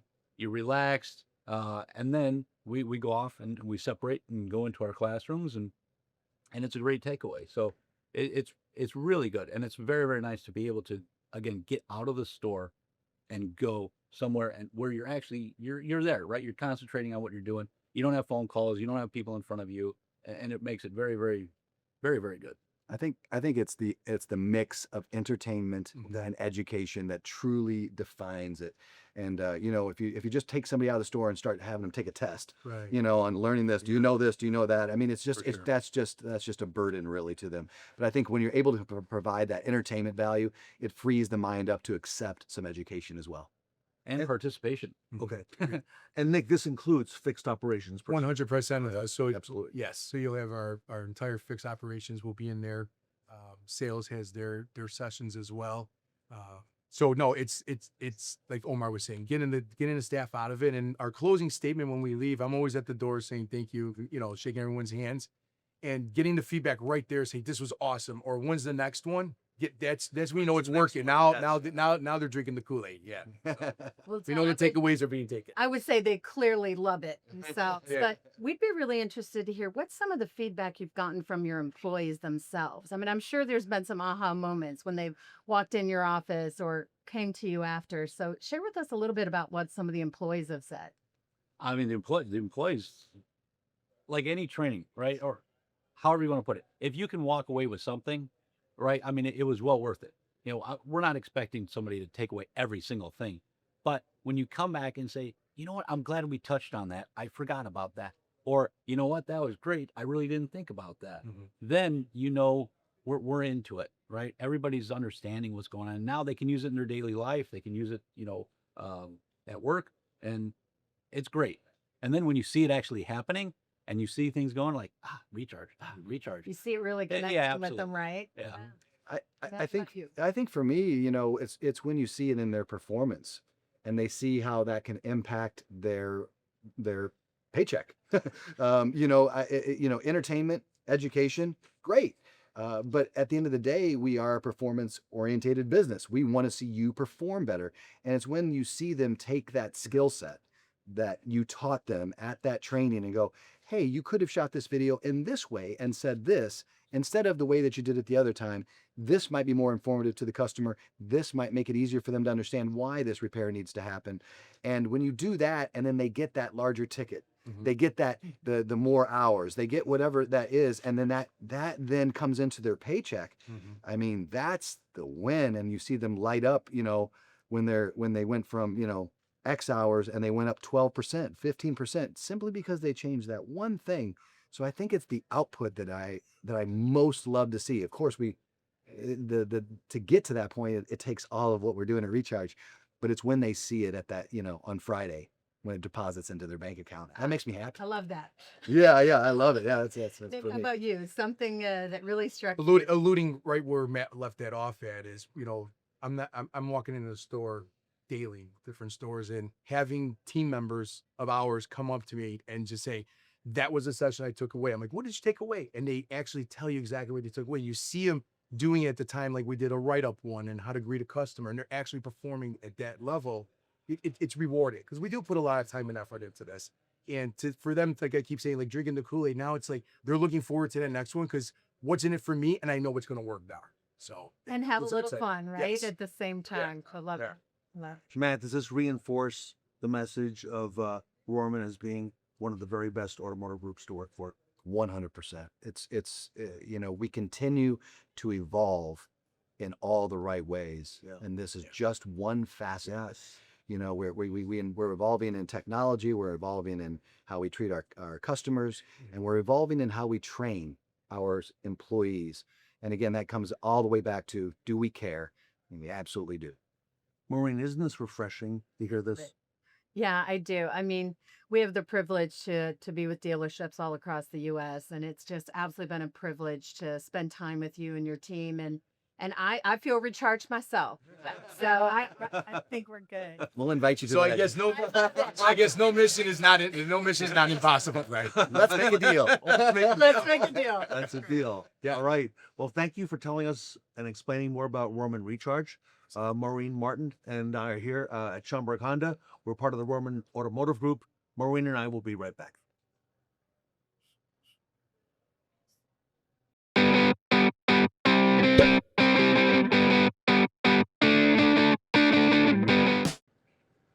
Welcome back to the Fixed Ops Roundtable. I'm Ashlyn Norton with Blink AI, and we have an incredible panel here today, Sarah.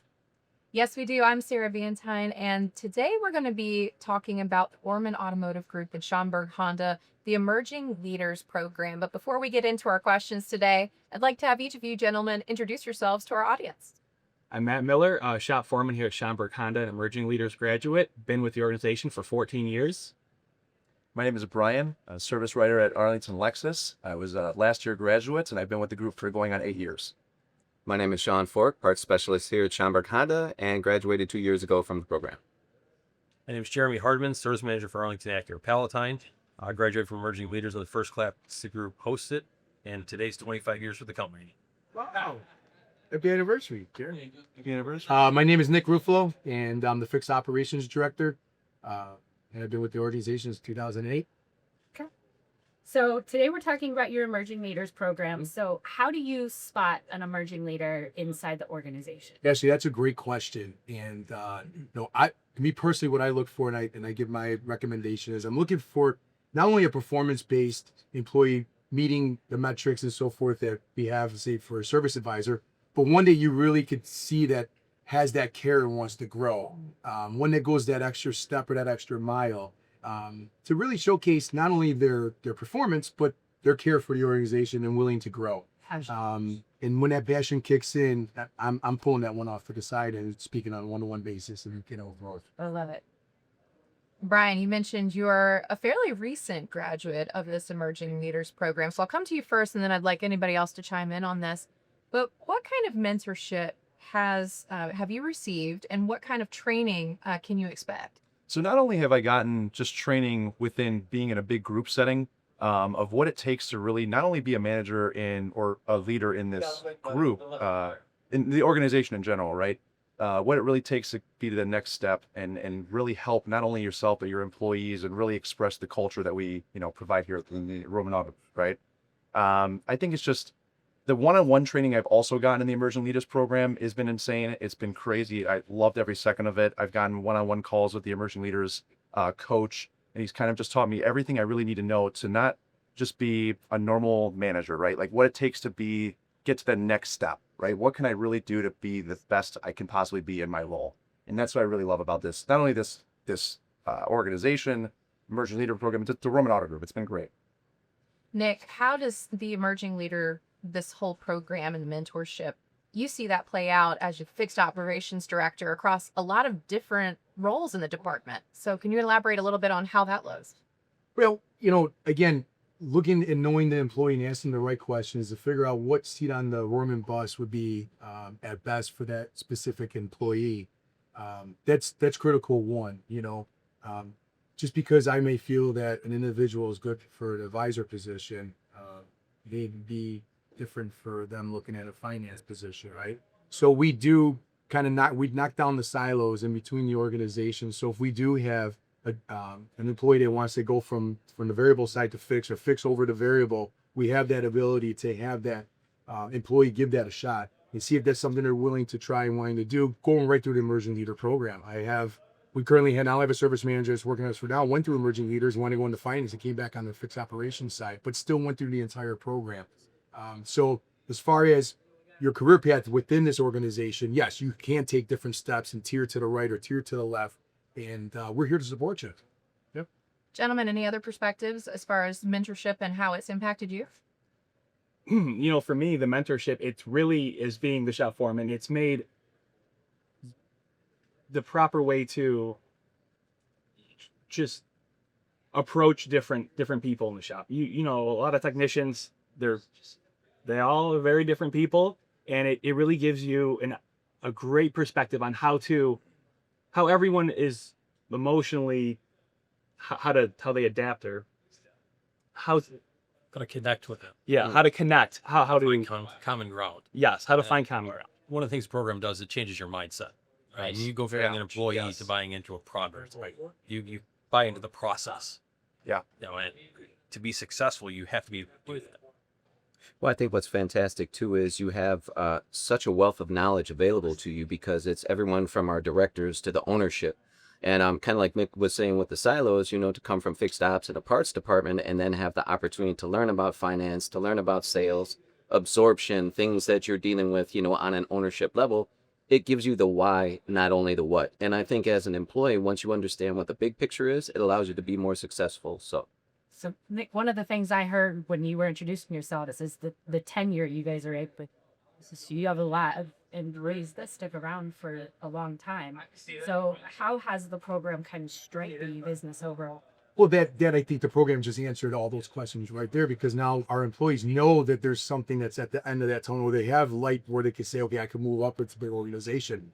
Why spend all time and efforts on let's say we'll stay to a service advisor, for instance, in training and building out to be the top advisor, but then you go recruit a service manager or a director from outside the organization when you already been, we like to call it Romanized. They know our culture. So let's support them, get them in there, because what they're going to be then looking for is that next place for advancement.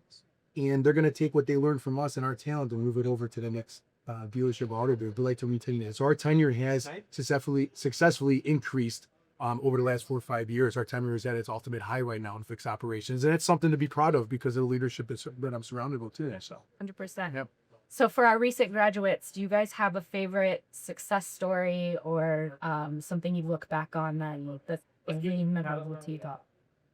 I mean, all of us really are showcases of it, right? I mean, like we've all have, started, some of us have started from the bottom, right? Like I know I started off as a porter, Nick started off as a porter way back when, and we started off as a porter and built our way up. And for example, I started off as a porter in this group, worked my way up to the desk, and to be given the opportunity to be in the, or recognized to be in the emerging leaders program, and then having that opportunity to run my own department was amazing. Like it at my age, I was 25 years old when I got that opportunity to do it, and it was breathtaking. It's like not a lot of people can say they started off from the very bottom. It's just washing cars, and at that age, you never think like, man, I can eventually become in a manager role or in a supervisor role. It's incredible. Like to have that ability to think like that and to be given that opportunity in this group, like it's breathtaking. It really is.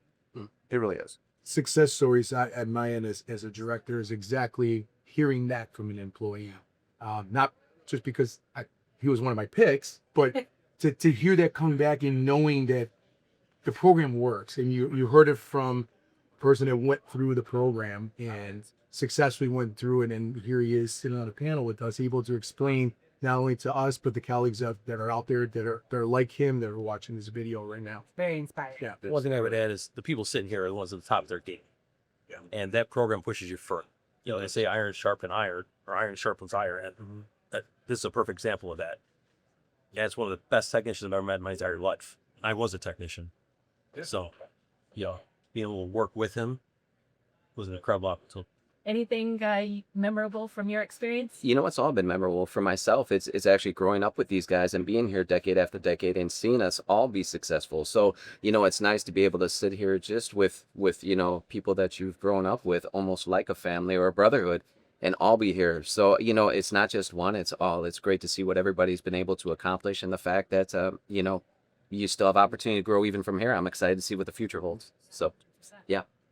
Lots of exciting opportunities here at Rohrman Automotive Group and at Schaumburg Honda. Today, we're here with Ashley Norton. I'm Sarah Van Tyne. Stay tuned. We'll be right back.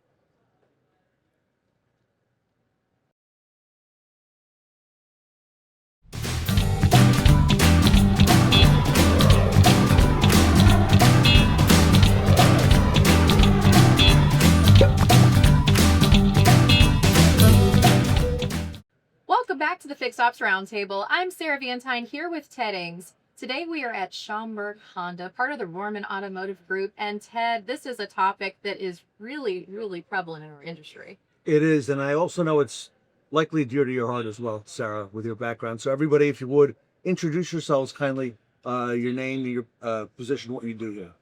My name is Dave Su. I'm the Assistant Service Director for the group, and I also run the centralized BDC for 15 out of the 20 stores that we have for the Roman Automotive.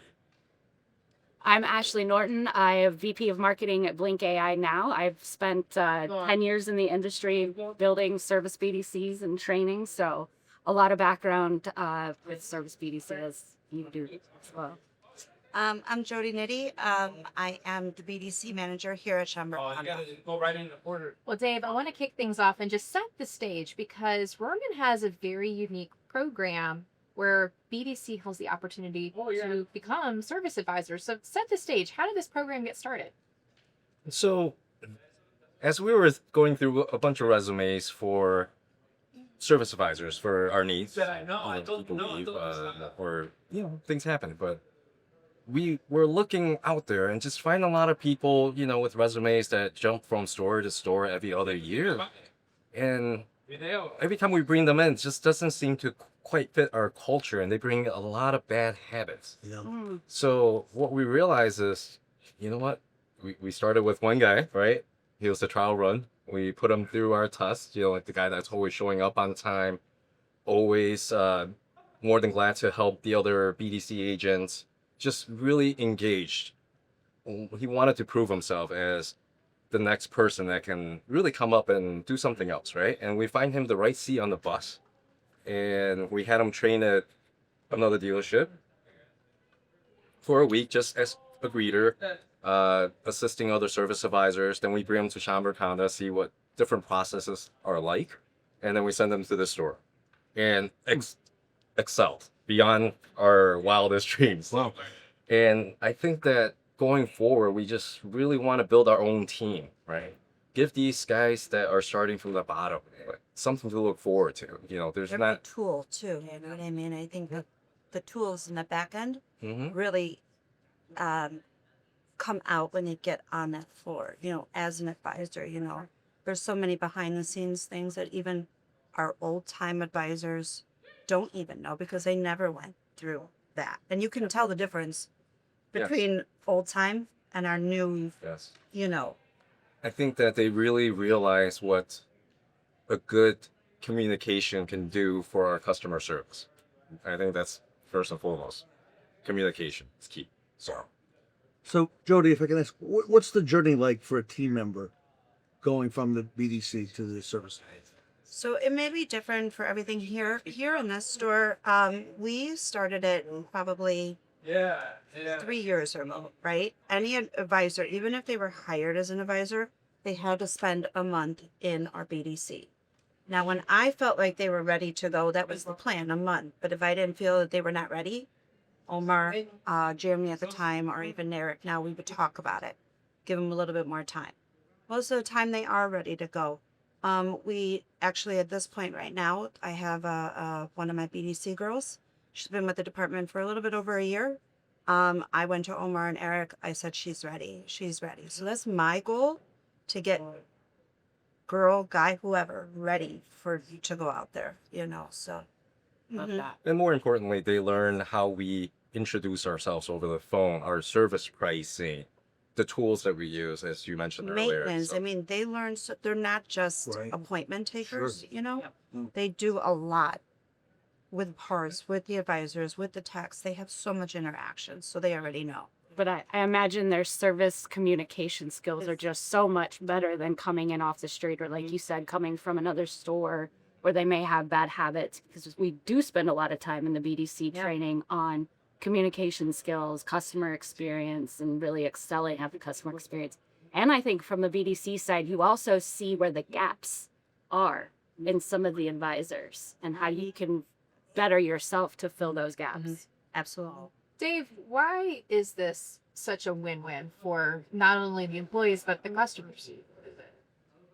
I don't want to look for people that work for us that are just, hey, I'm here to make a call, right? I mean, I want them to think of this as building their career, and it helps the PDC agent to be more engaged to our customers and really try to focus on their needs. Because once they learn that, they can progress to anything else that they do in life. You know, I say that to a lot of my BDC agents. Sure. You know, whether things work out, don't work out, there's a lot of skill sets that you can learn how to sell an appointment. I mean, when it comes down to it, it's also a selling skill. You know, it's setting an appointment, but you have to sell yourself first before anything else. Yep. So, you know, it's not as simple as, hey, do you want an appointment? No, it's, hey, how are you doing? Let's engage together, have a You're conversation. building relationships too, you know. So, Jody, what skills make someone stand out as a candidate for this program? The communication of how they can deal with things under stress, whether they're getting Sure. yelled at on the other line with a customer. I want it now. Explaining, I mean, you know, service has a lot, right? Like all your maintenance stuff, they need to know why we need this done with our car. So, yeah, I mean, then I think that's when they're ready. You know, it's when you really, you know that they're taking everything on and wanting to learn it, and they're absorbing everything you're teaching. You have others that don't pull it in, you know. And so, I think historically, VDCs struggle to keep their agents and get the agents to even show up. So if they have a career path where this isn't just a $10 an hour entry level job, like this is something I can take further in my life, you slow down that turnover in your BDC. absolutely. But I think here, even at the Roomers, we don't want them to stay there, right? Our goal as a manager is to make them grow and to move up, whether it's here or somebody else. But I never want somebody just to be stuck, you know. So. Yeah, 100%. And Jody, how has the customer service experience improved, and what would you say has surprised you the most about the program? I don't even know how to answer that one. I think really just having the right people in the spot that we have them, and you know when you have somebody. Not everybody can do customer service, I don't believe, you know. Right. It's not something you can teach. No. You can't. You know, we are up against something every single day. You either have it or you don't. I don't really know. That's hard. And in the service, like- in the service BDC, it's such a loveless job. Like, Yeah. nobody loves calling Yes, to right. get service. So if you can start to be able to handle those, No customer likes to come here, pieces. right? Right, Nobody right. wants to be Like, here. it's You know, it's no the most customer- loveless Yeah. department. So yeah. yeah, no, I think just, I'm always looking for somebody that's, as Jody said, you can't teach people to be kind, courteous, and to smile, right? You No. can't teach that. No. And if they have it, They have it. They have it. Yeah. Yeah. And you know, we know. Yeah. We all know within a matter of, it could be a couple Seconds. days. Yeah. Right. Yeah. You know when you interview them, you know. And Ashley, this is such a great way to set up training by having the right people Yeah. going to that training. Yeah. And you need training. We need to train every single day. I know you train your staff on It doesn't phone stop. skills. No. Yeah, no. daily.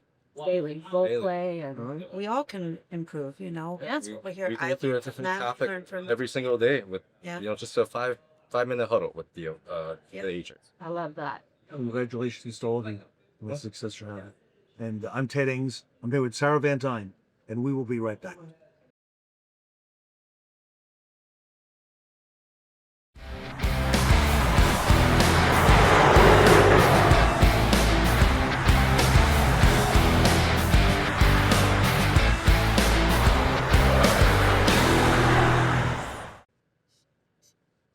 Welcome back to the Fixed Ops Roundtable. I'm Angie Piscato, joined today by Sarah Van Dyne. We are at Rohrman Automotive Group, specifically Schaumburg Honda, and we have a very exciting topic to talk about today, Sarah. Yes, we do, Angie. Want to thank every one of our panelists here today. We are going to be talking a little bit more about Triton College and the PAC program. But before we get into our questions, everyone, if you'll introduce yourselves and what your role is on the panel. I'm Matt Miller, shop foreman here at Schaumburg Honda. I've been with the group for 14 years. My name is Rencha George. I'm the service director at Schaumburg Ford. I've been with the corporation for about 2 years. I'm Maureen Martin. I'm Vice President of Strategic Alliances for Dynatron Software. name is Nick Ruffalo, and I'm the Fixed Operations Director here with the Rohrman office. My name is Omar Shabazz, Service Director at Schaumburg Honda with the group for 32 years. Great. So tell me a little bit about how this partnership originated with Triton College. Triton College, we got into it started off with American Honda. American Honda developed this program in order to get technicians out to the workforce. 10-ish years ago, it was a slow start as different colleges were trying to pick up the to introduce it into your organization. But since then, it is literally every year just grown and grown and grown, and it really helps us get technicians that are specific to our manufacturer. In a nutshell. Excellent. Yeah. So not only do we do it with our Honda and Acura stores, but the manufacturers that do have that program, we do enroll into it to seek that talent, such as we do for our Ford store too. So, Renji, you could explain a little bit about what we do to Ford. Yeah, I mean, we have an awesome program with our counterparts at Ford Motor Company, and we work with them and send our students out through our quick lane department onto the asset program. And that's about a 2-year degree. After they leave there, they live with a real degree and a master certification that they can use through the dealership. Pretty good. Add any other thoughts on that? No, you know what? In the manufacturer training, it just stands out because we have 7-pack technicians here that have come out of the program. And you could say a car is a car. It's got 4 tires, you know. But every manufacturer does something so different. So having techs that come out that know the product line, know the cars, they know what they're working on, there's no surprises. It just makes it so much better and allows us to do better. Well, we actually have technicians now that have that passion for that specific brand. So it's not like a tech that's coming out of school. It's like, I want to work on cars, but I don't know what I want to do with cars. Do I want to work on diesel? Do I want to be an EV specialist? Do I want to be an engine and trans specialist? Now you have the ones that are going to the Honda program or a Ford program or a Toyota program, they have the heart and desire to work on that specific brand. So now they're coming back to our stores with that higher level of education just specific to that brand. And, you know, looking at a higher level, I can see the performance of the difference between those specific technicians versus the ones that didn't have that chance to go through that program. So we're big into enrolling into the program now. Our techs in there. So I think it's a great cause. And Maureen, programs like this really set a dealership apart when it comes to the customer experience. Oh, it sure does. You know, we were talking a little bit before the panel. I had the privilege in 1988 in Hawaii to actually launch one of the first asset programs for Ford Motor Company in the first 11 years of my career. And the benefits is everything that we've been talking about, because ultimately, not only does it build the team and build an ability to move up, like Matt, and take on new roles and responsibilities, but it's also about developing that skill of communication, which we talked about how critical it is, because we're now doing videos, we're getting out there on the drive when we need to talk to a customer. Vehicles are much more complex, right? And sometimes they really need the expert, which is the technician, to come out and talk to them. And so when you look at these type of programs, I think we all agree we've got to get to young people earlier. High school, I actually started in middle school with robotics, getting kids to think about STEM and what it takes. And so to see that evolve to the program you're doing now is phenomenal. Love it. Definitely. With those programs, they are very, very in depth now. With them, as Randy just mentioned a minute ago, they come out with a 2-year associate degree. They come out fully trained with all of the testing that we would require of any of our technicians to take through the Honda program. They have a minimum of like 650 hours that they would do inside of a dealership while they're still going to school. It's absolutely a phenomenal program. It really, really is phenomenal. Nick, how does this program really help train the next generation of automotive professionals? You know, that is a great question. You know, I've been in the automotive business my entire adulthood life, and we saw a negative slide in that need or technicians wanting to enroll. And now having that program and they have that career path where they know they're coming out of a class or schooling with a degree and a certificate to walk into a dealership. I love looking at the resumes and seeing that. It's just like you have that in front of you, and they got that one step above the one that's next to it, or the next resume next to the left of them. It has helped us dramatically, even at our Ford store, you know, grieving in that talent. And now not only they're going to the school, but they're also talking on our culture and how well it is to work for the Rormans, because they're here for a couple of, a couple of weeks, and then they have to go to class. They're explaining and talking to their colleagues about the Rohrman Automotive Group, and Renji's grabbing guys from school. So it's, you start putting the culture and the communication and what we're doing to separate ourselves from the rest of the industry and what the Rohrmans look like compared to the rest. It's almost a no-brainer to make a move all universe stores. Absolutely. And we've heard so many success stories today about the culture and the bringing up of automotive professionals within the Rohrman Group. Can you share a specific success story that you can think of right now that really speaks to that in the group? I'm going to leave that over to Renji because I know where he wants to go with that one, and we do have some solid success stories. So, Renji, why don't we talk about our gentleman order first? So one of our incredible success stories that we've had here at Schaumburg Ford is the development of our mobile service technicians that we've had. We've really created a new, way of a new innovative way to, instead of the traditional repair shop. And we've developed technicians to go out mobily to their homes and perform a lot of preventative maintenance. And you no longer need to bring your vehicle into the repair shop.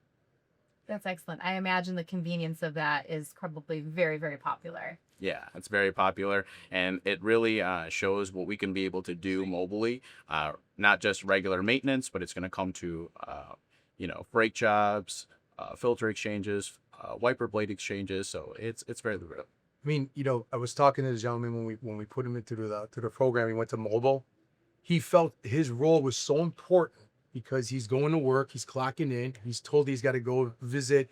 It could be a large company that we service a big fleet vehicle for, and he understood the importance for him to go out there in a van. You know what I'm saying? So now he got his degree, his 2 years master's. He's going out there, he's doing recalls, he's on his own, it's something he's sharing with somebody else, and he keeps bringing him back into the dealership. So, well, I can tell you personally, I just had mobile service done at my house 2 weeks ago.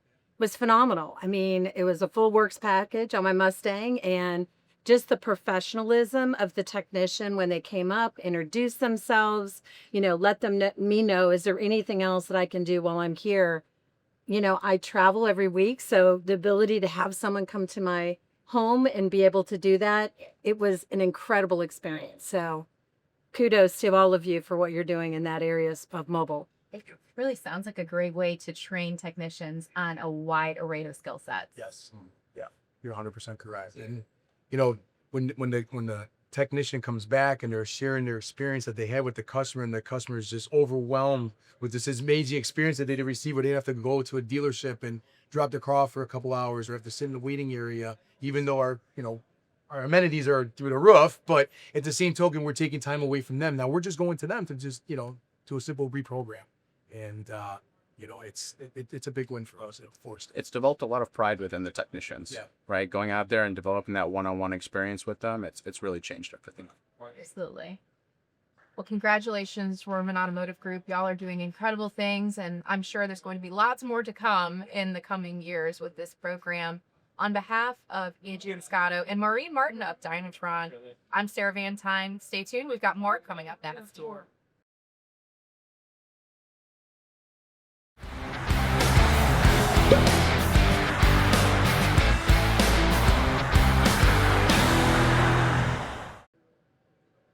Welcome back to the Fixed Ops Roundtable. I'm Angie Piscato, joined by a great team here and Jane Ames.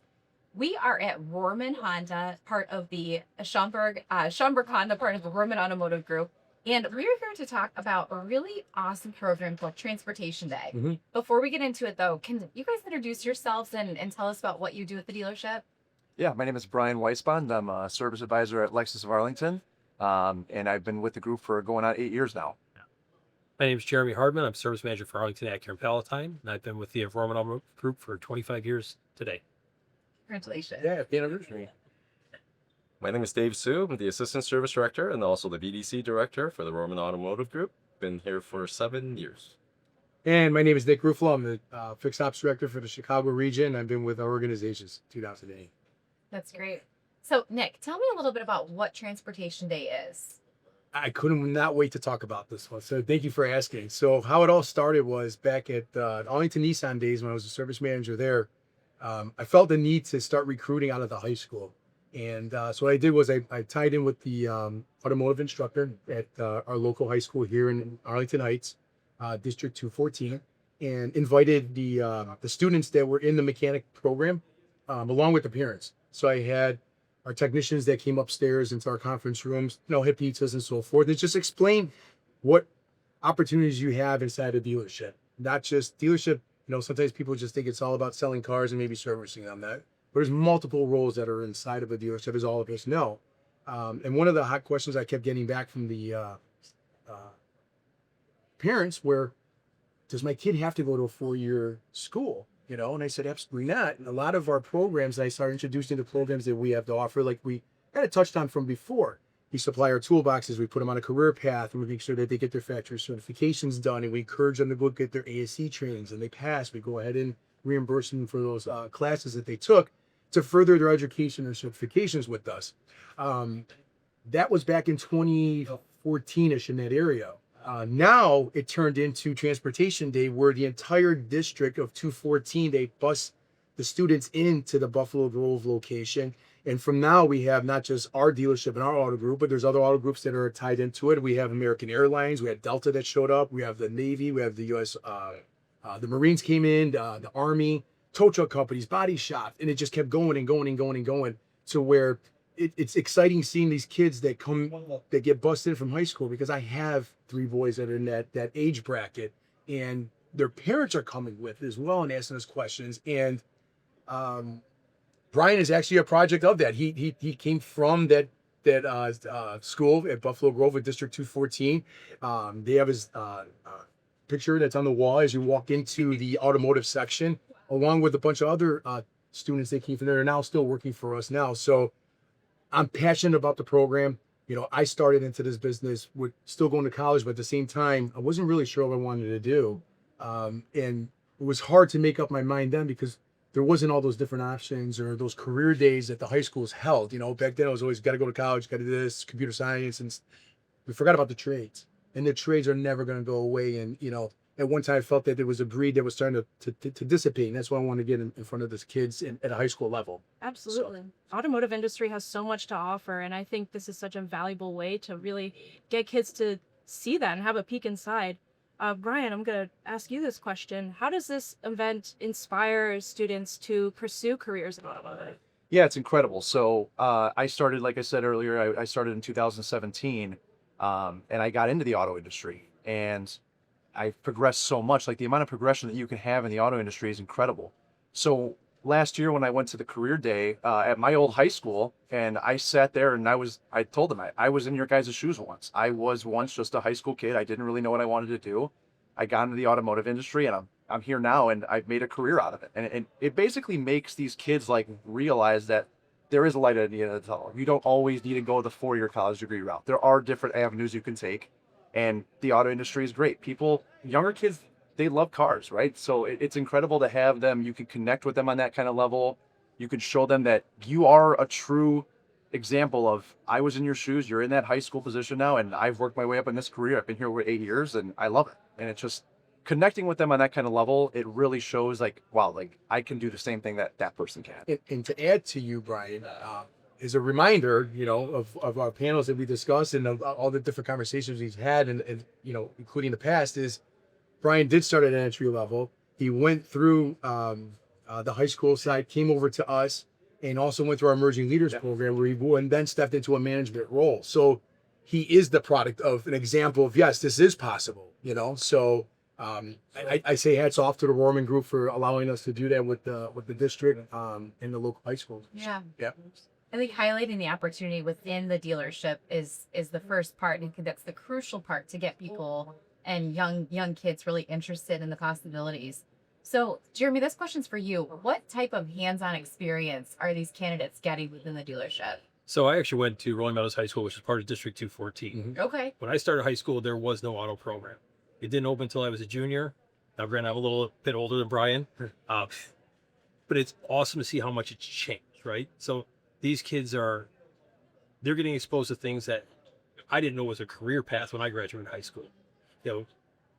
Auto class for me in high school is learn how to fix my stuff myself.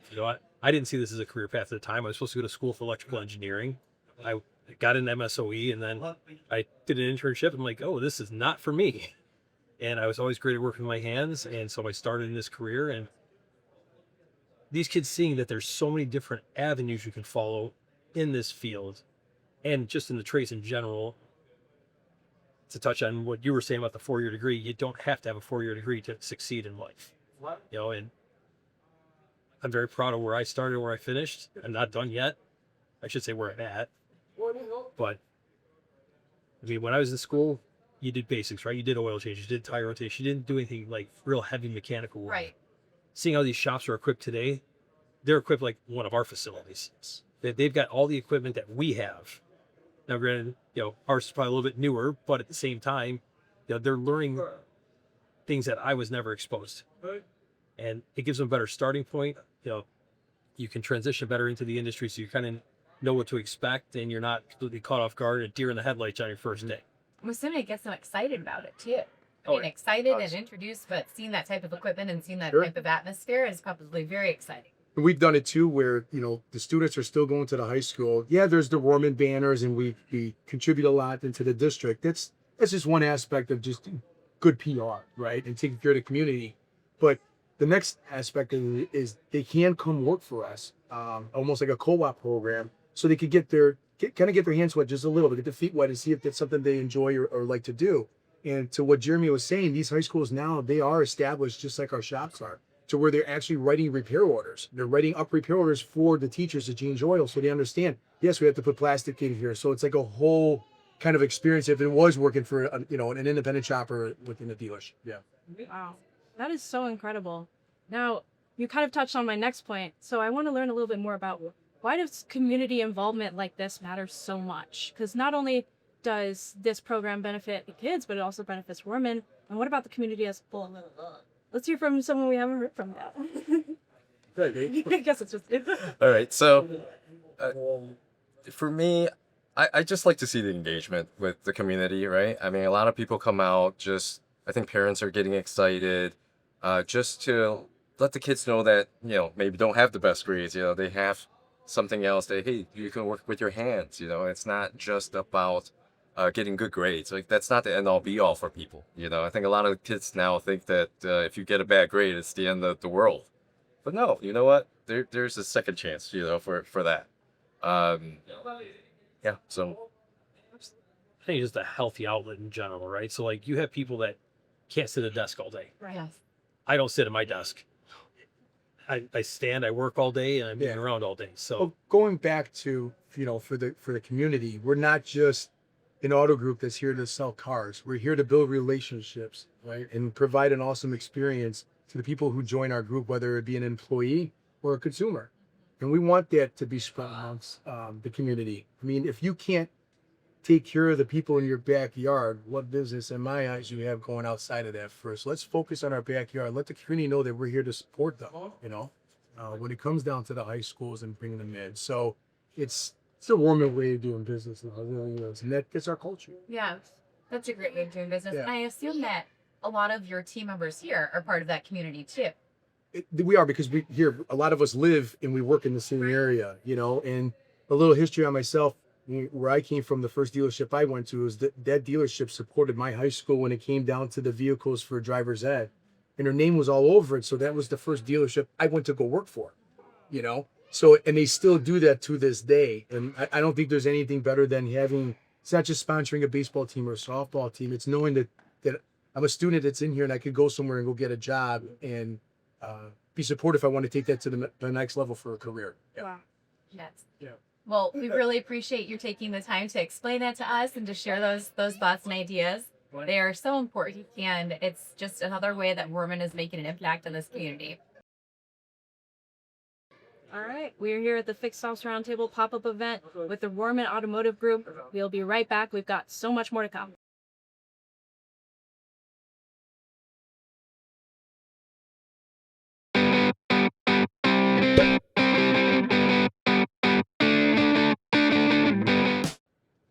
Welcome back to the Fixed Ops Roundtable. I'm Angie Piscato, joined today by Ted Ings. We are at Rohrman Automotive Group at Schaumburg Honda. Ted, we've got an exciting warranty topic to discuss today. Angie, we really do, and really fortunate to have the leaders with us here today on this panel. If you would, gentlemen, introduce yourselves, tell us who you are and what you do. Sure. I'm David Reinecke. I'm president of Automotive Warranty Network. We process warranty claims for car dealerships on an outsourced basis. So, Yeah. My name is Nick Ruffalo, and I'm director of fixed operations. And I monitor our warranty compliances and our effectiveness across the 10 stores here in Chicago. I'm Jake Trout. I'm the VP of Account Management with Automotive Warranty Network, and I am tasked with success of dealers and processes with the Automotive Warranty Network. Well, David and Jake, we're very grateful to you for putting us together here with Rorman, and the fact that Schaumburg Honda is now a certified dealer for the Fixed Ops Roundtable. So thank you, Automotive Warranty Network, for that. However, David, we're going to get to find out about how you do today, okay, from Nick. So we have some questions. We have some questions. Nick, first for you, we've talked about the importance of warranty compliance in the past, but we're seeing it much more becoming critical today. What should dealers like yourself be focused on? And then I'll ask the same of these gentlemen. You know, looking at the time for your time for submission and from completion submission to payment, manufacturers are getting deep into that right now, and having a company as AWN and deal with them directly and keeping us on top of that, keeping us focused. I get reports sent to me weekly, knowing where we're at in the performance of our warranty and compliances. And they keep us on top of our game. They keep our I's dotted and our T's crossed. They do a really good job with that. Yeah. And I would imagine warranty is a huge part of your revenue for parts. Ted, you're 100% correct. And as these vehicles are evolving from prepaid maintenances that the manufacturers are paying for to the extensions of the warranties and EVs and so on and so forth, there's a lot of moving pieces when it comes down to warranty. So having a well-trained person that's watching over our warranty and submitting it, like our folks over at AWN and the relationship that we built, that's key to have your operations running tight and clean. David, and then Jake, from your perspective, what should dealers be focusing on lately? Compliance. I mean, with warranty costs being so high for the manufacturers, labor rates are high, parts markups are high, warranty expenses, huge. It's like a $24 billion industry right now. So I think manufacturers are really looking at dealerships to make sure they're following compliance. That goes from everything from customer signatures, technician comments, punch times, one-time use parts. And we're seeing manufacturers come in and audit dealerships. So we're really focused on helping dealerships be compliant and follow the policy and procedures that they have published. So, So to piggyback off David, I would say communication is huge. Knowing and good processes, knowing who is doing what and who is tasked with doing what within the dealership and with Automotive Warranty Network, really kind of driven job to well. Well, plus with Automotive Warranty Network, the trackable stuff that we get back on our reports and how it's live data there. I know what the technician was, who the advisor was, and we can make a correction there. Because sometimes you don't realize if you have an in-house person doing it, just constantly making the corrections to get on with their job. Yeah. But we're still making the same mistake over and over potentially. So having that opportunity and seeing what we're doing back in their portal on where the mistake was, now I have an opportunity to do a little more training as well too with our staff. that's really what we're focused on helping you guys do is, if you have an in-house warranty admin, if they're going out and grabbing the technician every time and saying, hey, you need to fix this, you did this wrong, you did this wrong. Our processes are to help them say, consistently doing this wrong, here's how we get better, and then we fix the problem instead of masking it every time, right? So, well, and that's also going to speed up the time where it goes from your completion to submission to payment. We saw one of our hurdles at one of our stores that we were working hand in hand with, and now my time for payment went down almost in half. Now I'm compliant with the manufacturer because they're grading us on this. So it was a great takeaway from there.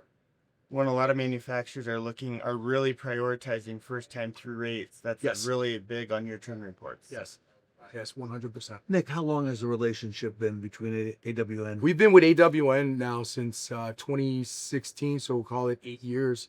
And not because you're sitting next to me to my left of me because I'm eating a sandwich, but our relationship with the folks over there and their facilitators and working hand in hand with my serviceman parts managers. I have nothing to complain about at all. They're doing a phenomenal job for us. Absolutely. So you've all said that it takes a team. How do you feel like the OEM and the dealers are working together to really protect warranty receivables? So with the dealership and AWN, we have to work together as a team because, again, like we just kind of mentioned, we can't just take the document when in its completed status and then fix everything that was supposed to happen along the way. So we really partner with Nick and his team to again help them understand their roles and responsibilities in the process. And we can even come in and work directly in the dealership, work with the technicians directly. Say here's who we are, here's what we're doing for you, here's what we're looking for from you guys to make this process successful. And then following up with the software that we have, helping his team get better about their roles and responsibilities in the process so that it's a smooth process. So working with the OEMs, we just want to keep the dealership in as good standing as we can with the OEMs. So keeping those metrics in line. With some OEMs, those metrics can lead to a potential audit or different incentives that the manufacturer, that the dealership can get from the manufacturer based on that information. So again, we follow up on a daily basis, every other day basis, whatever it takes to make sure we're nagging Nick and his team to make sure we're getting what we need to make sure all that stuff happens in line. So And that's the part that I like because I see what's going on. I get all the communication. I'm CC'd or tagged and all of it. And I have access to the portal and everything else. And you can see what's going on in there. And just with how we wanted to set up a process from day one on how we were flagging our repair orders for your team to see them. And we came up with a structured process to where it's still like that from day one. And the best part of it is if we have to make a tweak, it's a simple phone call. And they're bringing it to our attention before sometimes I can even bring it to, my manager's attention because you guys are on top of that and watching, what's happening. So it is a team effort from the folks over at AWN to my team here within the organization. It sounds like it's very well supported. Yeah, it is. And on that note, take support from the dealership too. Yeah. So I mean, we've had some dealerships we worked with in the past where we don't have that support back from the dealerships, and so the process isn't successful all the time. Right. But take somebody like Nick to be involved and help hold the staff accountable for what we're trying to put in place. So That's great. Nick, it's one thing for AWN to work with one dealer, one manufacturer, but I think of Rorman and I look at all the brands you represent across the board. This is quite a task. So how are they holding up and managing each one of those stores and making sure that your expectations are met? Well, you know what? It starts at AWM because they have structured now for let's go by brand. So they have individuals that know that brand or experts to that brand. And that makes our jobs at a store level that much easier and that much more efficient, So it's not just AWN has some individual that knows warranty and they could do 4 or 5 different brands, but they tend to keep them with that same brand. And the one I like about the best too is a lot of my reps that are repping our stores are the same ones from my other brands. Right. So I have that one contact, if it's something I got to go a hair higher than that, he's a phone call away, or anyone underneath. But no, that's the easiest way for me to explain that. And that's what I think you guys are very successful with. You got experts in that brand. One of the things we see also at Rorman is that culture is an important component of your success. And it is also at AWN, David. So I want you to speak to that. When you've got a culture such as the one you have built at AWN, how does that work and what does that mean for dealers? Well, I think we've talked a lot about culture here today with the Rohrman Group, and I think if you could cultivate a culture where your employees are happy and passionate about the work that they do, they're going to do a good job taking care of your customer, which in this case you're a customer, right? So just like you guys are working on your culture and maintaining your culture, and that supports the your customer. Our culture is to make sure our employees are happy and passionate about what they're doing, happy with the workspace, and in turn they take good care of you. And you could tell that you get that when you're speaking with them on the phone. It's almost like they are one of our employees, like they're a Rorman, and that's the part I think that's where that passion comes in on his side of the spectrum. Now, you know what I'm saying? You created that as well, so that's why we've been with you guys. That's where we match really good. We have dealer groups that have like cultures, and we support each other. So we have to be on the same side of the rope. Yes. Jake, anything you want to add in culture? No, I think culture is huge. It's it's about the people. We feel like we have a family environment at EWN, and I think one of the things that just sticks out to me with Rorman is that same value in their building is they treat each one of their people, no matter if it's the janitor all the way up, is part of their family. And I think that's huge in what we're trying to do and the direction we're trying to go. Yep.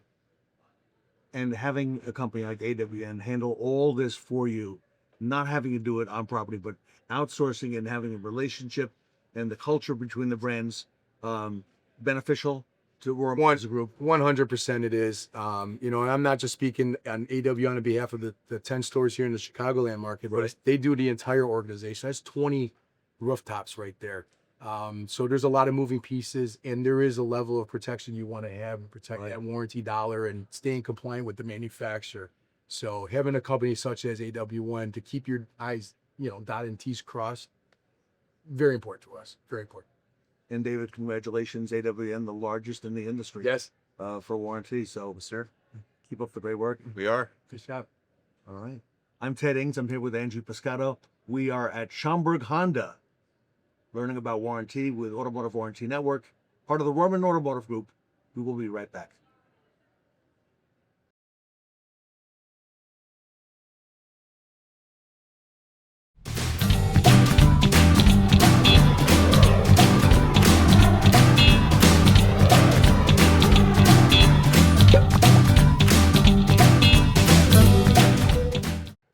Welcome back to the Fixed Ops Roundtable. I'm Angie Pescato, joined by Ted Ings, and we are at our pop-up event at Schaumburg Honda, part of the Rohrman Automotive Group. We've got an exciting topic to talk about today, Ted. Angie, it is exciting. We've had a lot of information shared by the people of Rohrman. If you don't mind, introduce yourself starting here, and we'll go down the line, who you are and what you do and how long you've been with the company. Dave Sue, Assistant Service Director and the BDC Director for the group. I've been with the company for 7 years. Ashley Norton, VP of Marketing at Blink AI. I've been with the company since December, but in automotive for over 10 years now. My name is Nick Ruffalo. I'm the Director for Fixed Operations for the Chicago region. I've been with our organization since 2008. All right. A little bit about Telematica, everybody. Question for the group. Maybe I'll start with Dave. How is Rohrman leveraging Telematica to convert connected car alerts into actionable service opportunities? So what we do with telematics is basically when the OEM manufacturer sends us a alert that, hey, the car's due for service, there's check engine light on, as simple as a tire pressure. We get an alert, we automatically send them a text message and letting them know that, hey, you know, is everything okay? Would you like to schedule a service appointment with us? Please respond or give us a call, or you can just schedule as soon as you click the link. So it helps us convert at extremely high rates, because as soon as they get that, they can schedule it right in, and we get notifications if they don't respond. Sure. We can contact them right away to see if they need help or just need to come in to get their car looked at. Nick, it really creates a sense of urgency for the customer. It does. And, you know, with the way the automotive business is changing, the manufacturers are, and the cars are getting more sophisticated. Here's what's happening. The cars are telling the consumer when the vehicle is due for maintenance. I want to be ahead of the curve here, and I want to be able to let the customer know that we know your car is due for maintenance or may have a flat tire or a low tire pressure light. Let's not ignore that light, because that could be a safety issue. You know, it could be something as silly as a bad sensor, and there's not going to be so much of a safety issue, but if it's off by a few pounds, it becomes a safety issue. And, you know, with the alerts coming into us, we're that step ahead of them now. And I think it's a vital tool to have at today's day and age when you have the vehicles that are telling us when the vehicle is in for service. Absolutely. And I assume that it really takes a lot of strain and pressure off your BDC and your service advisors. Would you agree? Absolutely, because now the customer has it there. And as they schedule up the appointment, now we're following up to make sure they show for the appointment. But as Dave was elaborating on, even by chance, maybe the customer didn't answer, we don't know, but we're going to follow up just to make sure that you're okay with you and your family when you're driving across states or taking a vacation or just simply driving to work. Yeah, and it really reduces the strain on the BDC because so many alerts come in. You know, your Lexus stores, your Toyota stores see thousands of alerts, and we can aggregate that down using AI to match it to your customers in your DMS. So they're only getting one message. They're not getting a message every single time they start their car, and that alerts triggers again. So it really helps the BDCs be able to focus, and then the customers who don't appoint, that's a whole new campaign for your BDC to run to get those customers in the door and drive that work. Yeah, we love it because it cuts down a lot of the communication or misunderstanding with the customers. You know, much like my wife, she's no idea when the light comes up. So there's at least this text message lets them know. Oh wait. there is a light on my car. So, so they take a look at it first, and they can, then we can schedule that. So it gives them a little bit of a heads up. And it keeps them from going quick. When my check engine light comes on, the first thing I do is go, to the local AutoZone and plug in my car and tell me what's wrong with it. Yeah. But if the dealership's the one reaching out and saying, this is why your light is on, then you have a better chance of getting them into your store. Well, and I didn't want to steal any thunder away from you, but I see it more even as a retention tool, because now it's not just that little reminder that's in the sticker in the left-hand corner of the window, and I have to hope that my technician's handwriting is legible enough where the customer can read it. But at the same token, maintenance on vehicles is not just due and driven by mileage, it's driven by time. And when the vehicles are becoming that sophisticated, and some consumers may not think it's important to have that service done because they only drove 700 miles, but it's been a year since they serviced their vehicle. Well, time is at essence, and time is just as important as the mileage in a person's home. Ashley, I would think this is an enormous opportunity for dealers nationwide. 100%. We started with Toyota, brought on Lexus, and now we've added in, we're up to 11, 12 different brands now for the brands that are communicating those alerts to their dealerships. And as you said, the cars or the vehicles already communicating that. It's just now a matter of the dealer taking action on that and converting that into a service appointment. That's it. Right. Yeah. It's the convenience factor of it all, right? Just, hey, I check my text messages all the time. I take a look at it. Oh, click to schedule. Perfect. Takes 6 clicks, roughly. Yeah. So nice and easy. Ashley, how does automating this outreach, these alerts, how does that help strengthen long-term customer relationships? I want to ask that of you, and then of course I want to ask that of Nick and Dave as well. I mean, that's what it's all about, right? Is loyalty, long-term relationships. I want to be your trusted advisor. I want to be your trusted dealership. I'm the one telling you what's going on with your vehicle. So I have a better chance of you be staying with me long-term and then ultimately buying again from me. Correct. And I think the whole mindset of, I always like to be that one person, even when I was an advisor, I like to tell my customers then, it's like, I want to be your guy.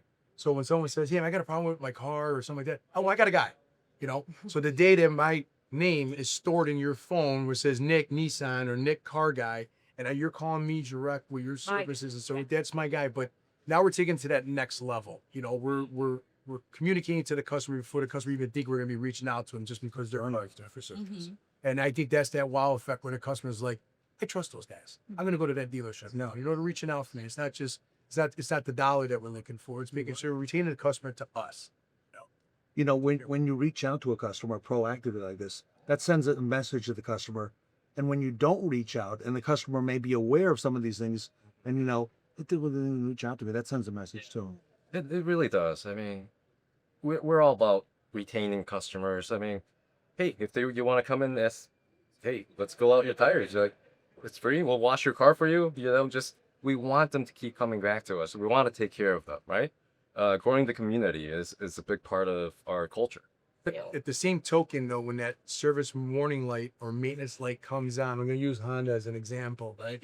You have a B1 or B2 service, A1, A2, what have you, come up on that dash. The bigger question is that I have when I'm looking at the customers, they really know what that service is and how important that service is. So now we have the ability, when we know that light came on, we can call the customer and let them know the importance of this, especially with our Toyota and our Lexus cars, because those are prepaid maintenances. We want to make sure the customer takes full advantage of the stuff that's prepaid for. You don't have to pay for it out of pocket. Right. So lose that. Especially critical alerts. Yes, absolutely. Is there anything you learned at rolling this out at these stores that you think would be important for someone else to know if they're considering similar technology? I would definitely look into this and take a high standard of this is where the automotive business is coming, and don't be left behind. Right. Because if you're solely dependent on the customer to, I need a service, and choose you for the service because you haven't reached out, that's the bigger one. Because at the end of the day, there's in this area that we sit in right now, there's north of 400 and some repair shops, including dealerships, body shops, and independents that surround this dealership I sit here with 12-mile radius. Wow. So my competition's high in this market. Right, yeah. I need to be in front of the customer, and I need to show that I could do that, not somebody else. Ashley, anything else that you'd want the dealers and folks watching to know about Telematics? I mean, I agree with Nick. If you're not following, if you're not with the times, you are going to get left behind, and you're going to lose business to the Rormans and the aftermarkets and anybody else that's not taking advantage of the technology and where it's at today. And this is a group that takes advantage of all those technologies, and you're ahead of the curve, it seems, and all that. Definitely try. Especially when our tech stack is commuting together all as one. Yes. So that's the other vital thing too. We make sure that one communicates to the next. So it's pretty simplistic and it's streamlined So sequence. your data's not Yeah. in so many silos. Don't want data all over. It was one in one area. Yeah. All right. Well, thank you for telling us all about Telematics, everybody. I appreciate your time today. I'm Ted Ings with Angie Pescato. We're here at Schaumburg Honda, part of the Rohrman Automotive Group, with Ashley Norton from Blink AI. And we'll be right back. Yeah.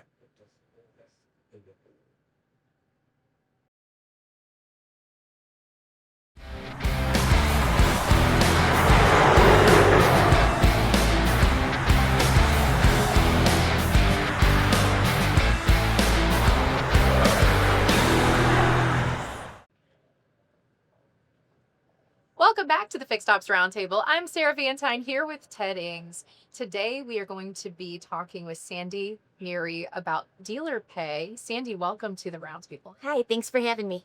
Sandy, great to meet you.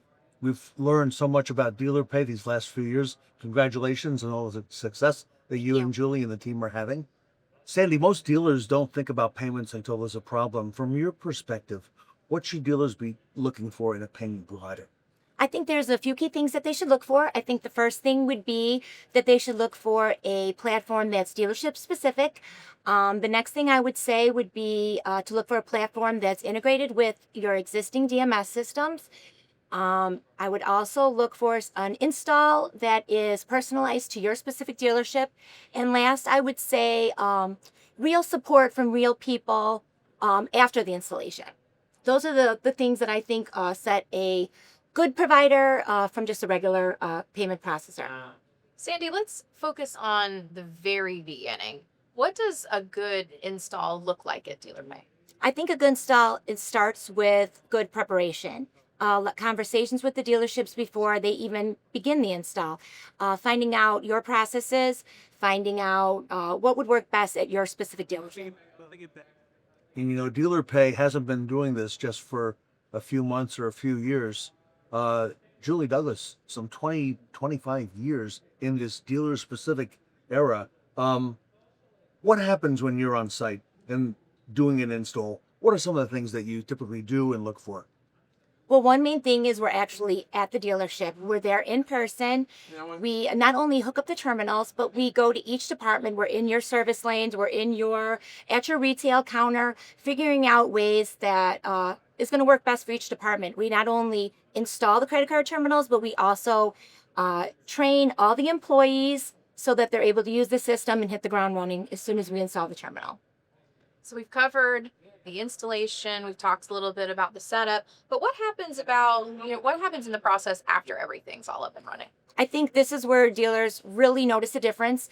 When you have an issue, you want to call a live person based in the States who is knowledgeable about the company, and that's where dealer pay really does stand out.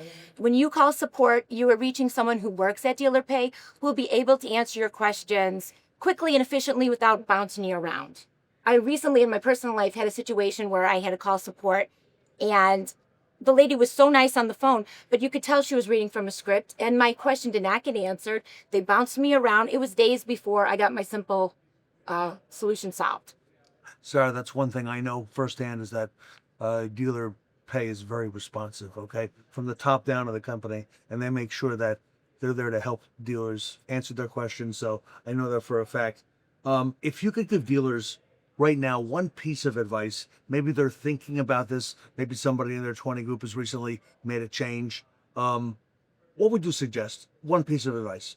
I say if you don't choose dealer pay, choose a company that, like I said, is integrated with your DMS, that is dealer specific, that has an installation process that is specific to your dealership, and then last, that has support after the fact.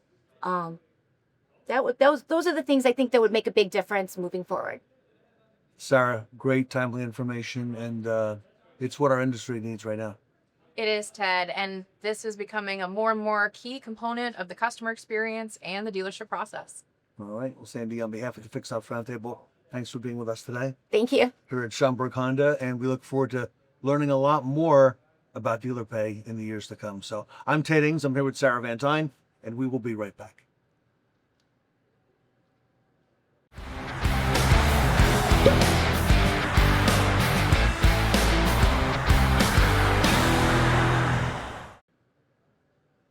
Hi, everyone. I'm Sarah Van Tyne here with Ted Ings. Today, we are at Rohrman Automotive Group and Schaumburg Honda. And Ted, there has been a lot happening at this pop-up event.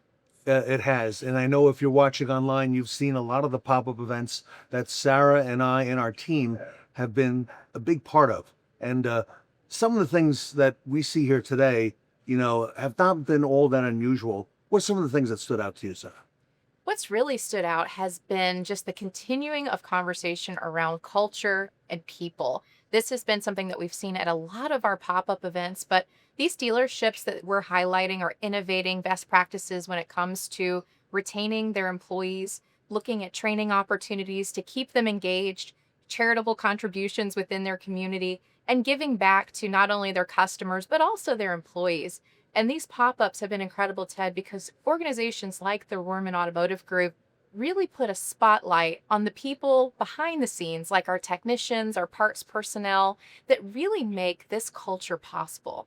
And we're not done yet. We still have a lot of pop-ups coming up this year and next. Yes, we do, Ted. We've got a lot of pop-ups coming up in 2025 and 2026 already on the calendar.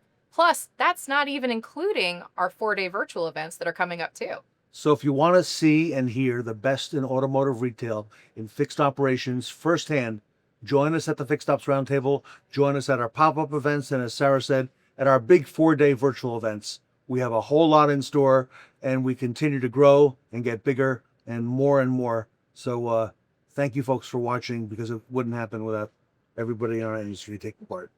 It's so true, Ted. And today, if you'd like more information on the Fixed Ops Roundtable, go to fixedopsroundtable.com or follow us across our social media channels and YouTube page. I'm Ted Ings on behalf of Sarah Van Tyne. Thank you for joining us.